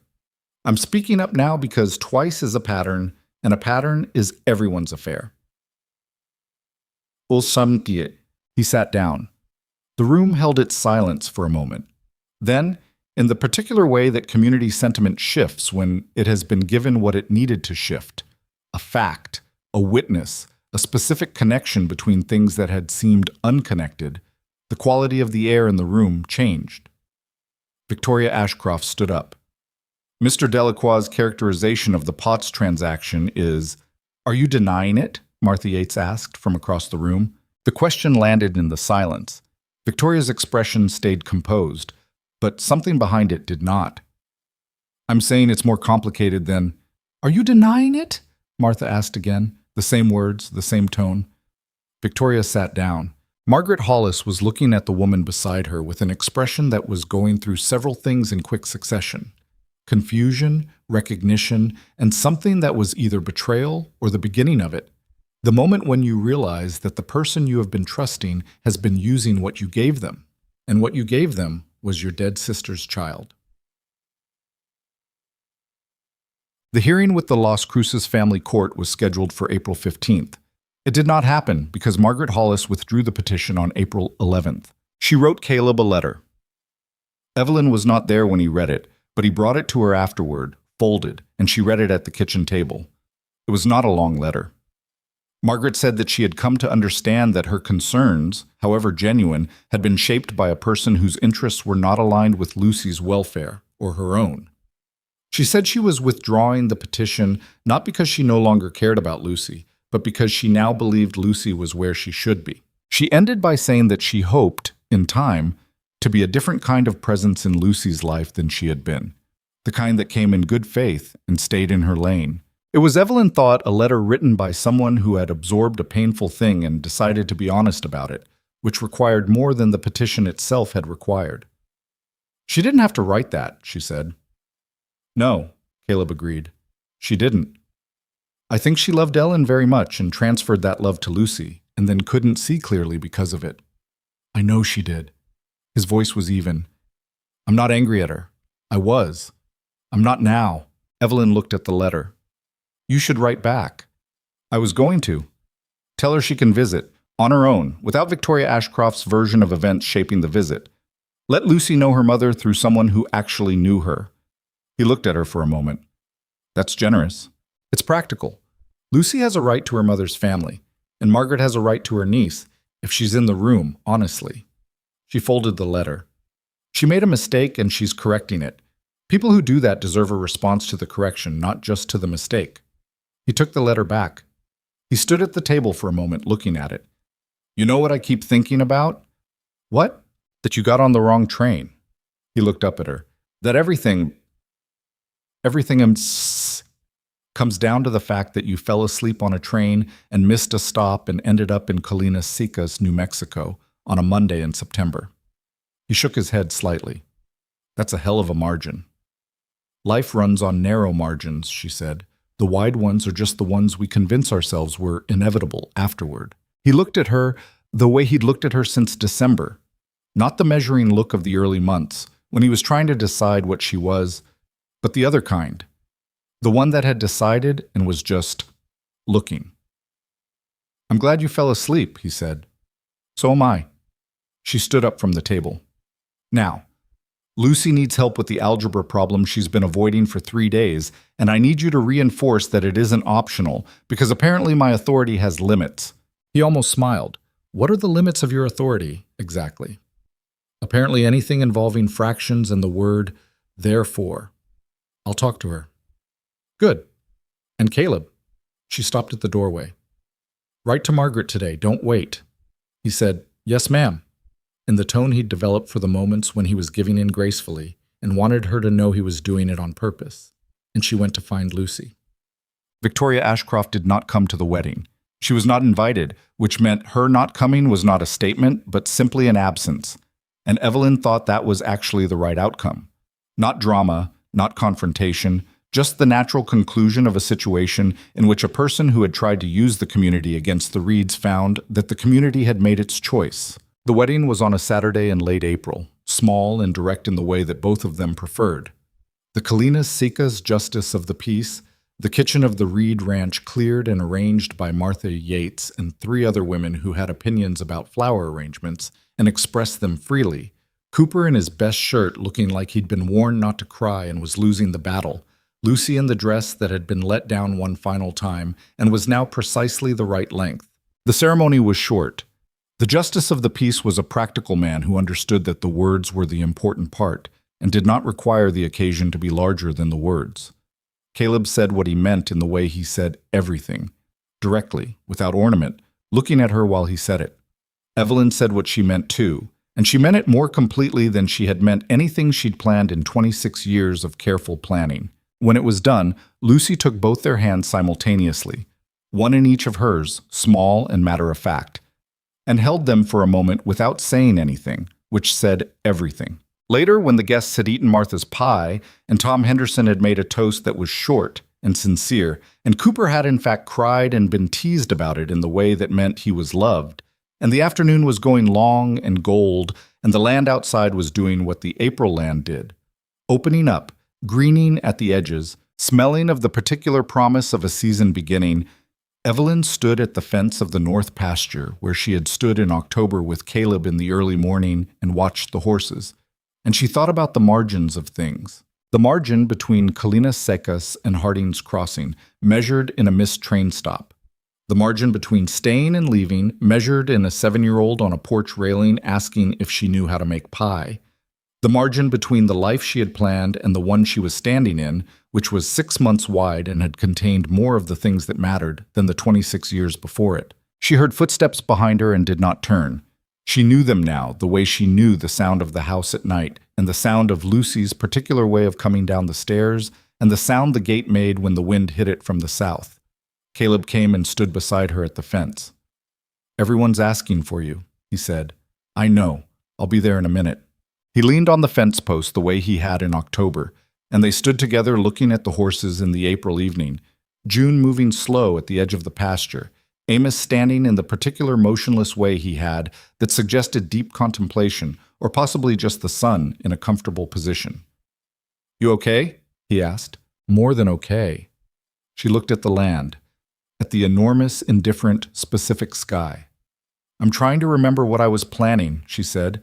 "When I got on that train, I had a whole life arranged. I knew what the house was going to look like and what I was going to do every day, and what it was going to feel like to have a settled place." She paused. "I can't remember it clearly anymore. It's like trying to remember a room you only saw once." "Is that bad?" She thought about it. "No," she said. "I think it means this replaced it, the way a real thing replaces the idea of the thing." She looked at him. "I didn't know what I was looking for when I got on that train. I just knew I was looking for something." A pause. "I found considerably more than I was looking for." He reached over and took her hand on the fence rail, the same way he'd taken it in March at the kitchen table, without ceremony, without announcement, as if it were simply the natural thing that hands did when they were near each other and had made a decision about it. "We should go back in," he said. "Cooper is going to eat the rest of the pie if we leave it unattended." "Cooper has no self-control regarding pie." "He really doesn't." She didn't move yet. "One more minute," she said. He didn't move either. They stood at the fence in the April evening with the horses moving slow in the light and the land running out in every direction, enormous and specific and theirs, not in the legal sense alone, though in that sense too, but in the more fundamental sense of a place that has taken the shape of the people who live in it, and the people who live in it have taken its shape in return, and the exchange has been going long enough that you can't fully separate them anymore. Below them at the house, Lucy called their names from the porch. Her voice crossed the distance between them the way her voice always did, high and certain, without hesitation. Caleb called back that they were coming. Evelyn took a last look at the pasture, at the sky, at the land that had started out as wrong and had turned out to be the most right thing she had ever arrived at. Then she turned and walked back toward the house, toward the light in the windows and the sound of people, and the particular noise of a kitchen after a celebration, with Caleb beside her and April all around them, and the fence behind her that she would walk out to again tomorrow morning, probably before anyone else was up, because she was still always up before the house, and the habit had not changed, only the house it served. The summer after the wedding was not easy, and Evelyn would not have wanted it to be. She had learned, somewhere in the 8 months between a wrong train stop and a Saturday wedding in an April kitchen, that easy was not actually what she had been looking for when she left Boston. Easy was what she had been leaving. What she had been looking for was something that required her, required all of her, the parts that were competent and the parts that were uncertain and the parts that had never been tested because nothing in her previous life had thought to test them. The Reed Ranch required all of her. Every day in different ways, it asked something she had to think about before she could answer. The school grew through the summer months in a way she hadn't anticipated. She had expected enrollment to slow when the spring planting started, when families needed hands and couldn't spare children for lessons. But the opposite happened. 3 families from further north, the Garcias, the Whitfields, and a widow named Constance Reeves with 2 sons and a practical desperation about their education, began sending their children in July, which meant the front room of the Reed Ranch was no longer adequate, and the school board was going to have a conversation about a proper building. Evelyn had that conversation at the July board meeting, directly and without apology, which was the only way she knew to have it. We have 17 students, she said. We will have 20 by September if the Reeves boys and the Garcia daughters stay enrolled. I cannot teach 20 children in a front room with 2 windows. I need a building. Peter Aldridge, who had developed a resigned respect for her over the spring, said, The board doesn't currently have funds for a building. I know. That's why I've already identified 3 alternatives. She put a paper on the table. The Kalinas Sikas Church Hall sits empty on weekdays. The feed store on the north end has a back room that hasn't been used since Morrison closed his operation. And Warren Delacroix has offered the use of his equipment barn after harvest, which runs from October through April. She looked around the table. I'm not asking for a permanent building yet. I'm asking for a decision about which of these 3 we pursue for the fall term. They chose the church hall and negotiated a monthly arrangement with the deacon that Evelyn described, to Martha afterward, as extensive. The deacon described it differently. The outcome was the same. 17 children had a room with 4 windows and a blackboard that didn't lean, and Evelyn had a school that looked, for the first time, like what she had been building toward. Caleb came by on the first day of the fall term to see it, which she hadn't asked him to do, and which he did without announcing. She looked up from the blackboard in the middle of demonstrating long division to find him in the doorway with his hat in his hand, looking around the room with an expression she had learned to read. The contained, quiet version of something larger. She kept teaching. After the children had gone, she found him still outside, leaning against the building. Well, she said. It's good, he said. I know it is. He looked at her with that look. I don't say things I don't mean. I know that too. She locked the school door. The board had given her a key, which was a small thing and felt significant, and stood beside him in the September afternoon. It started as something I was doing to fill the time until I figured out what I was doing, she said. Now it's the thing I'm doing. She looked at the building, at the windows, at the 17 names on the attendance sheet inside. I didn't plan this. You didn't plan any of it? No. She paused. That seems to be when I do my best work. He almost laughed. It was the almost laugh she had spent 8 months earning and had not gotten tired of. Come on, he said. Lucy is making supper and I've been told she needs supervision or the beans will be inedible. The beans are always inedible. She's determined to fix that this week. She's been determined to fix it for a month. She is, he said, genuinely her mother's daughter, and walked to the wagon, and she followed him, and they drove home in the September afternoon that smelled like dust and the beginning of something. Margaret Hollis came in October as she had said she would in the letter she wrote after withdrawing the petition. She came alone, in her own buggy this time, without trunks, which was itself a different kind of arrival from the January one. She came with a box of Ellen's things, letters, a small portrait, a pair of earrings that had been Ellen's grandmother's, that she had been keeping in Las Cruces and had decided, after several months of thinking about it, belonged here. Evelyn left them alone for the first part of the visit. She took her grading to the barn and worked there for 2 hours, because she understood that the space between Caleb and Margaret needed to be navigated without her in it, and that Lucy needed time with her aunt that was not mediated by anyone else's presence. When she came back in the late afternoon, she found the 3 of them at the kitchen table. Lucy was holding the small portrait, Ellen, at perhaps 20, a formal photograph, serious-faced in the way of portraits from that era, with the focused attention she brought to things she was trying to commit to memory. Margaret was watching her with an expression that was tender and sad and no longer combative, and Caleb had his hands around a coffee cup and was watching the table. She has her eyes, Margaret said quietly when Evelyn came in. I know, Caleb said. Evelyn went to the stove without interrupting, and she heard Lucy say, Can I keep this, the portrait? I brought it for you, Margaret said. I want to put it in my room. Lucy looked at it for another moment. So I can remember what she looked like. Evelyn says memory works better when you have something to look at. Margaret looked at Evelyn, who was at the stove not quite looking at any of them. She's right, Margaret said quietly. That's right. It was not a reconciliation in the complete sense.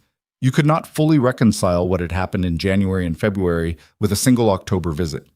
But it was a beginning, which was what real reconciliations were made of, not the dramatic once and final kind, but the slow, accumulated kind where people return to each other in good faith and find, visit by visit, that the faith is warranted.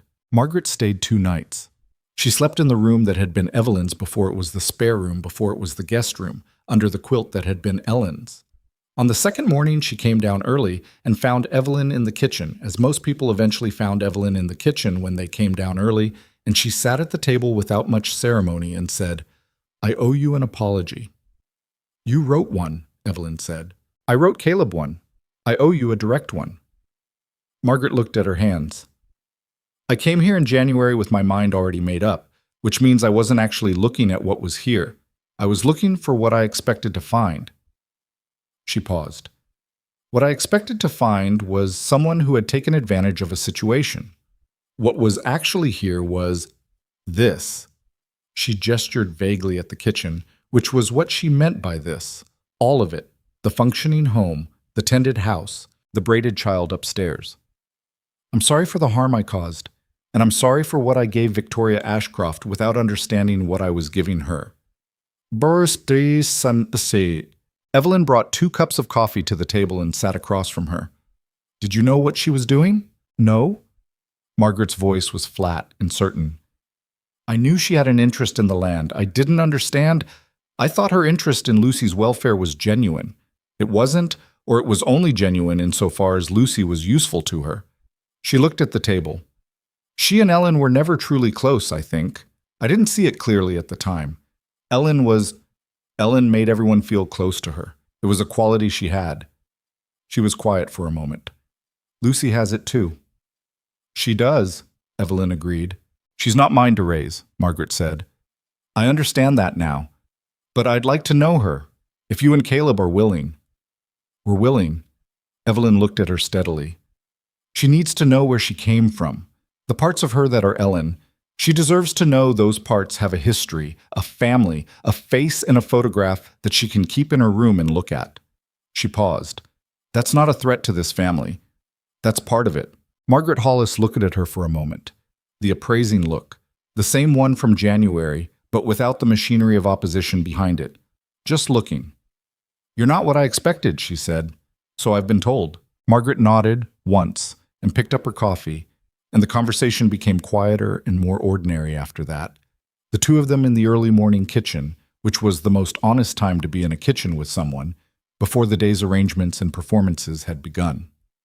Victoria Ashcroft made one more move in the fall, and it was the last one. She submitted a formal complaint to the school board in November, arguing that Evelyn's conduct during the March community meeting had been inappropriate, that her statements about the Potts transaction had been speculative and damaging, and that her fitness as a community educator should be reviewed. The complaint was detailed and legal-sounding, drafted by the same attorney who had done Margaret's petition, and it arrived at Peter Aldridge's desk on a Tuesday and was, by Thursday, the subject of considerable community discussion. Evelyn heard about it from Martha on Thursday afternoon. "She's not giving up," Martha said. "No," Evelyn agreed. "She's not." "What do you want to do?" Evelyn thought about it. She had learned over the course of the spring that her instinct was always to respond, to address, to counter, to organize the available evidence and present it clearly. She had also learned over the course of her life that some situations are not solved by responding and are in fact extended by it. A complaint requires a response. A complaint also requires, before the response, an accurate assessment of what is actually being threatened. "What does the school board think?" she asked. "Aldridge thinks it's thin. 2 of the other members are nervous because they don't like conflict. The 5th member, Hargrove, I don't know. He came from outside the community 3 years ago, and he's still making up his mind about everyone." "I'll talk to Hargrove," Evelyn said. She did, the following Monday, in the straightforward way she had learned was the only way worth talking to anyone. She went to his property, asked for 20 minutes, and spent them explaining, without drama and without appeal, what the school had become and what the complaint was actually about, and why the 2 things were not in fact connected. Hargrove was a quiet man who listened well, which was the quality she most needed in a listener. He asked 3 questions. She answered them. The board reviewed the complaint at the November meeting and dismissed it. Aldridge read the decision in the flat, formal tone of someone reading a thing that did not require emphasis because it spoke for itself, and that was the end of it. Victoria Ashcroft was at the meeting.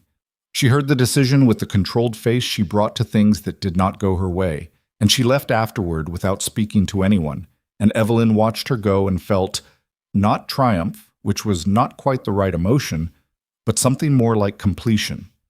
The specific feeling of a thing being finished that had gone on long enough. "She'll try again," Martha said afterward outside the meeting hall. "Maybe," Evelyn said, "but not with us. We're not useful to her anymore." She looked at the road Victoria's carriage had taken. The south pasture isn't for sale, and the school isn't shutting down, and the family is intact. There's nothing left to pressure. She paused. She'll find someone else to pressure, eventually. That's who she is. Martha was quiet for a moment. "You're not angry." "I was." Evelyn looked at the November sky, which was doing the thing the New Mexico November sky did. Enormous and cold and somehow clarifying, the kind of sky that put the scale of things in perspective. "I'm not now. Being angry at her for being exactly who she is seems like a waste of time I could spend on something else." "That's very mature of you." "It took me until November to get there," Evelyn said. "Don't give me too much credit." Martha laughed. A real one, the kind she gave sparingly. And they walked to their respective wagons in the November cold, and the town went on around them the way towns do. The baby came in February. Not easily. Nothing about it was easy, which was consistent with the general principle Evelyn had arrived at about things worth having. She was ill through October and November in a way that she tried to conceal and failed to, because Caleb noticed everything about her with the same focused attention he gave to the land and weather and the particular needs of things in his care, and he noticed this within a week of when she noticed it herself. "I know," he said one evening, when she had been quieter than usual at supper and Lucy had gone to bed. She looked at him across the table. "How long have you known?" 3 weeks. He looked at her steadily. "You don't have to manage this alone. Whatever you're worried about." "I'm not worried," she said, which was not entirely true. "I'm processing." She looked at her hands on the table. "I've never done this before. The school I know how to do, the ranch I've learned. This—" She stopped. "Neither have I," he said. I was present, but Ellen did the knowing. I just did what she told me." "That's not reassuring." "No," he agreed, "but it's honest." She looked at him. "We'll figure it out. We always do." He said it simply. The way he said things he had decided were true. We're not bad at figuring things out. She thought about the barn in October, a year ago now, when he had been in the dark alone and she had found him and they had worked the numbers on a ranch that was going to make it if they were careful. She thought about the kitchen table in March with the lawyer's letter between them and Lucy, with her hands flat on the surface, and all three of them deciding, without saying it, that they were going to fight. She thought about 17 children in a room with 4 windows and a blackboard that didn't lean. "No," she said, "we're not." The winter was hard the way New Mexico winters were hard. Cold without the softening quality of snow in most of it, just dry and sharp and relentless. Lucy became, in those months, a different kind of presence in the house. Not less herself, but expanded, as if the situation had given her something additional to be.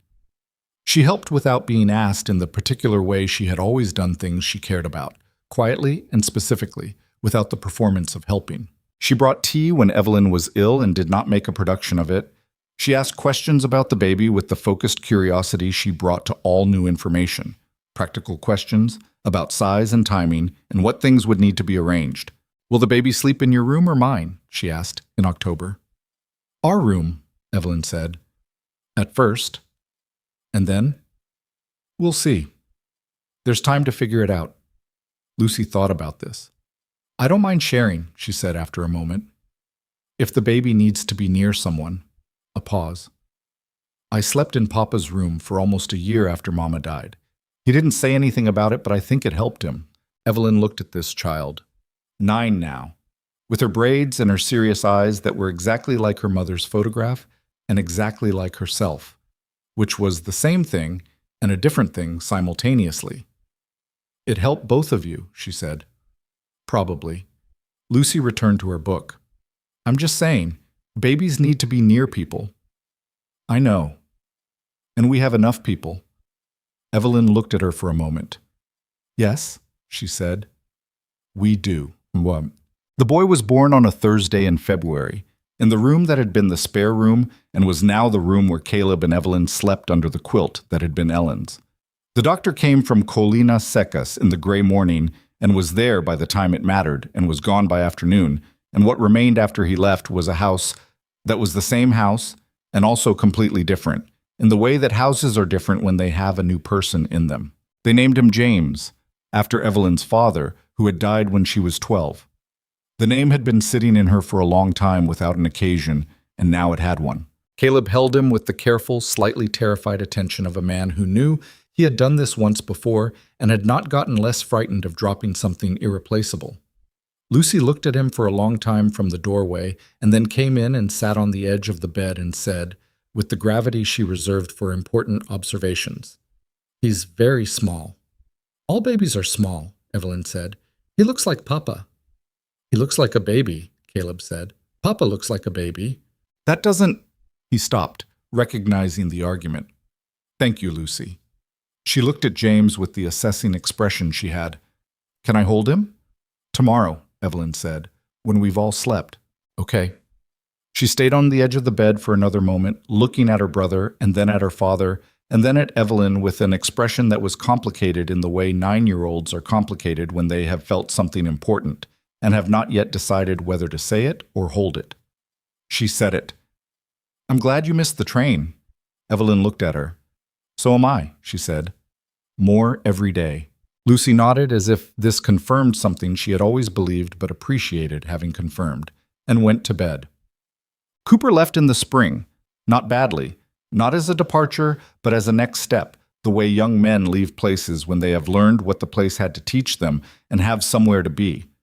He bought a small piece of land 40 miles west with money he'd been saving since before Evelyn arrived, and he came to tell Caleb on a Thursday morning with his hat in his hands and the earnest, slightly formal manner he deployed when things were important. Caleb shook his hand and said, "You've been a good hand," which from him was a significant thing.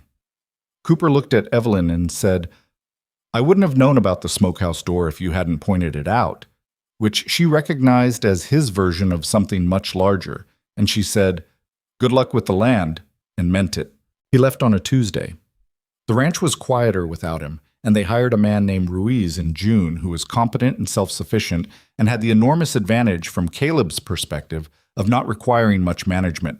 The summer had its difficulties. The summer always did. There was a section of the north fence that failed in July and a week of work to repair it. There was a dispute with a neighbor to the west about a water access point that took 3 weeks and 2 visits to Daniel Henderson to resolve, not entirely in their favor, which meant they'd made a compromise they weren't happy about but could live with. There was a stretch in August when the heat was genuinely brutal, and James was difficult to settle, and Evelyn was exhausted in a way that went past the body into something deeper. And she said so to Caleb one evening without managing it, just said, "I'm tired in a way I don't know how to fix." And he said, "I know." And he took James without being asked and walked him for 2 hours in the evening cool while Evelyn slept. And when she woke, she felt almost human again. And he was sitting in the chair by the window with James asleep on his chest, with the particular satisfaction of a man who has solved a problem with his hands, which was his preferred method. "Thank you," she said. "You'd have done it." "I know, I'm still thanking you." He looked at her. "You don't have to do everything." "I know that now," she said. "I didn't always." "I know you didn't." He shifted James slightly. "You're getting better at it."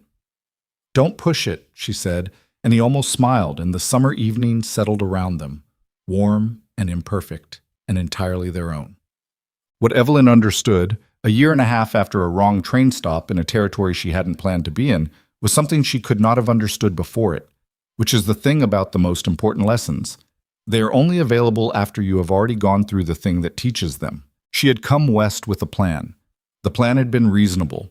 The plan had been built from information and deliberate thought, and the genuine desire for a better life than the one she had. There had been nothing wrong with the plan.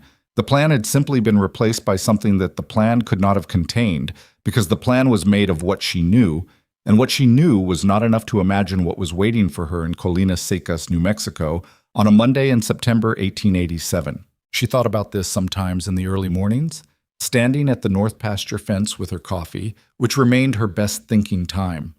She thought about the version of herself who had stayed on the train, who had gotten off at Harding's Crossing and walked into George Albright's planned life with her trunk and her careful preparation. Maybe it would have been good. She genuinely could not say. She had written to him eventually, a full and honest letter months after the wedding, explaining everything with the directness she owed him, and he had written back with a brevity that suggested he had moved on and bore her no particular ill will, which was the best outcome she could have hoped for, and confirmed that he was, as his letters had always suggested, a decent and practical man. But the life in Harding's Crossing, however it might have gone, would have been the life she had chosen from the options she could see. This life, Lucy's braids and Caleb's almost laugh, and James's weight on her chest, and 17 children in a room with 4 windows, and Martha Yates's specific, unsentimental affection, and Warren Delacroix standing up in a room full of people to tell the truth, because twice was a pattern. None of this had been in the options she could see. None of this was available to a woman in a Boston boarding house, reading letters from a rancher in Harding's Crossing. You cannot plan from what you cannot imagine, and you cannot imagine what you have not yet encountered. This seems obvious, stated plainly.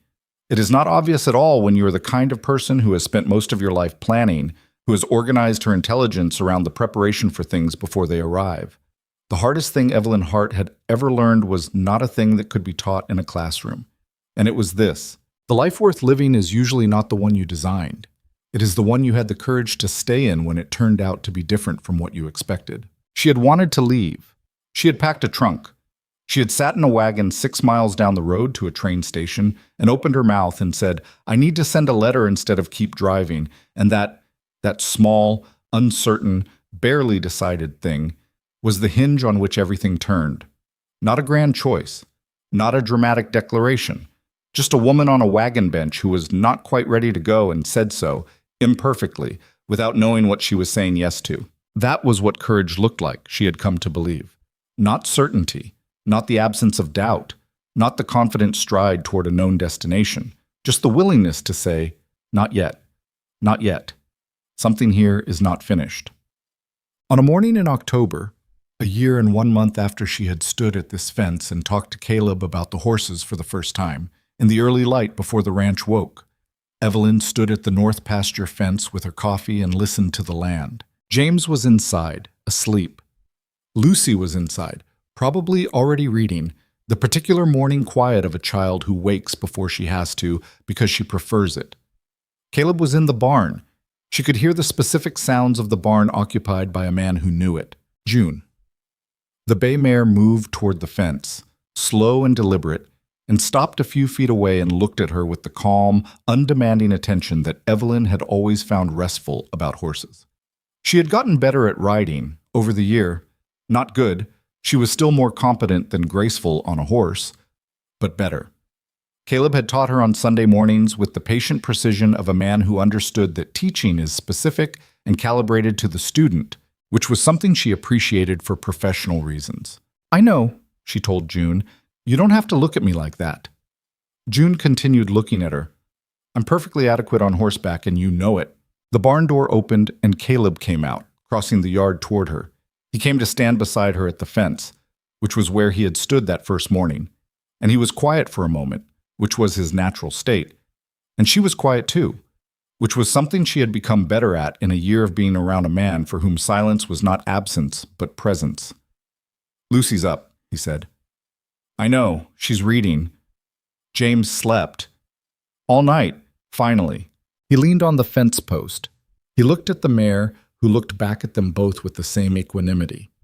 "How are you?" he asked. It was a genuine question, not a courtesy. He asked it in a particular way, directly, with his eyes on her. That had taken her a while to understand was simply how he checked, the way he checked the fence and the cattle and the water supply, because it was something that mattered to him and he wanted to know its actual condition. "Good," she said, and meant it with specificity. Not fine, which was the word you used when you were being approximate. "Good." This particular October morning, with coffee and the mare and the barn sounds and the family inside, all of it imperfect and requiring constant attention and occasionally exhausting and entirely hers. He nodded. He looked at the pasture. The Garcias asked if we could add a second school day in winter, she said. Their daughter is outpacing the schedule. What did you say? I said I'd think about it. And I'm thinking about it. She looked at the sky, which was doing the October thing, clear and enormous and carrying a cold edge that reminded you winter was coming, even as the morning was still warm enough to stand in. I want to add a class for adults, she said. Women specifically. Reading and numbers and the kinds of legal knowledge that would have been useful to me when I arrived here, and didn't know what a banknote looked like or how property law worked in the territory. He was quiet for a moment. When would you do this? Evenings. 1 a week to start. See who comes. You'd be tired. I'm always tired. That's not the point. He looked at her. What's the point? She thought about it. There are women in this community who are in the position I was in when I came. Not knowing the practical things, not knowing their own legal standing, not knowing how to read a contract or when to say no to an offer that seems reasonable until you understand what it actually costs. She paused. Margaret wouldn't have been used the way she was used if she'd understood land transactions. Some of the women who believed the rumors in February wouldn't have believed them if they'd been in the habit of asking for evidence. She looked at the pasture. Knowledge is what makes the difference between being at the mercy of a situation and having some say in it. I know that more precisely than I did a year ago. Caleb was quiet for a long moment. Then he said, You'll need better chairs in the school hall. The ones there are terrible. She looked at him. I'll talk to Aldridge about chairs, he said, which was his version of yes, do the thing, I'm with you. She reached over and took his hand on the fence rail. Her habit now, as easy as breathing. And they stood looking at the pasture in the October morning, the two of them, in a life that had not been planned and was not smooth and was never going to be entirely resolved, because that was not the nature of lives that were actually being lived. Inside, Lucy was reading. James was sleeping. The school had 20 students and a waiting list. The banknote was paid. The south pasture was still theirs, and it was going to stay that way. A wrong train, a porch railing, a 7-year-old who had seen what she needed and said so without hesitation. The station had been wrong. Everything after it had been exactly right, not in the easy, frictionless way of things that were meant to be, but in the harder, more honest way of things that were chosen and held on to and fought for, and chosen again every day in the small, ordinary decisions that nobody writes down because they look from the outside like nothing, but are in fact the entire substance of a life. Evelyn Reed, who had been Evelyn Hart, who had boarded a train in a different direction, finished her coffee in the October morning and turned back toward the house. There was breakfast to make, and a school to run, and a baby who would wake soon, and a daughter who needed a harder algebra problem, and a husband in a barn who would come in at 7 with the cold still on him and accept coffee without ceremony. None of it was what she had planned. All of it was hers.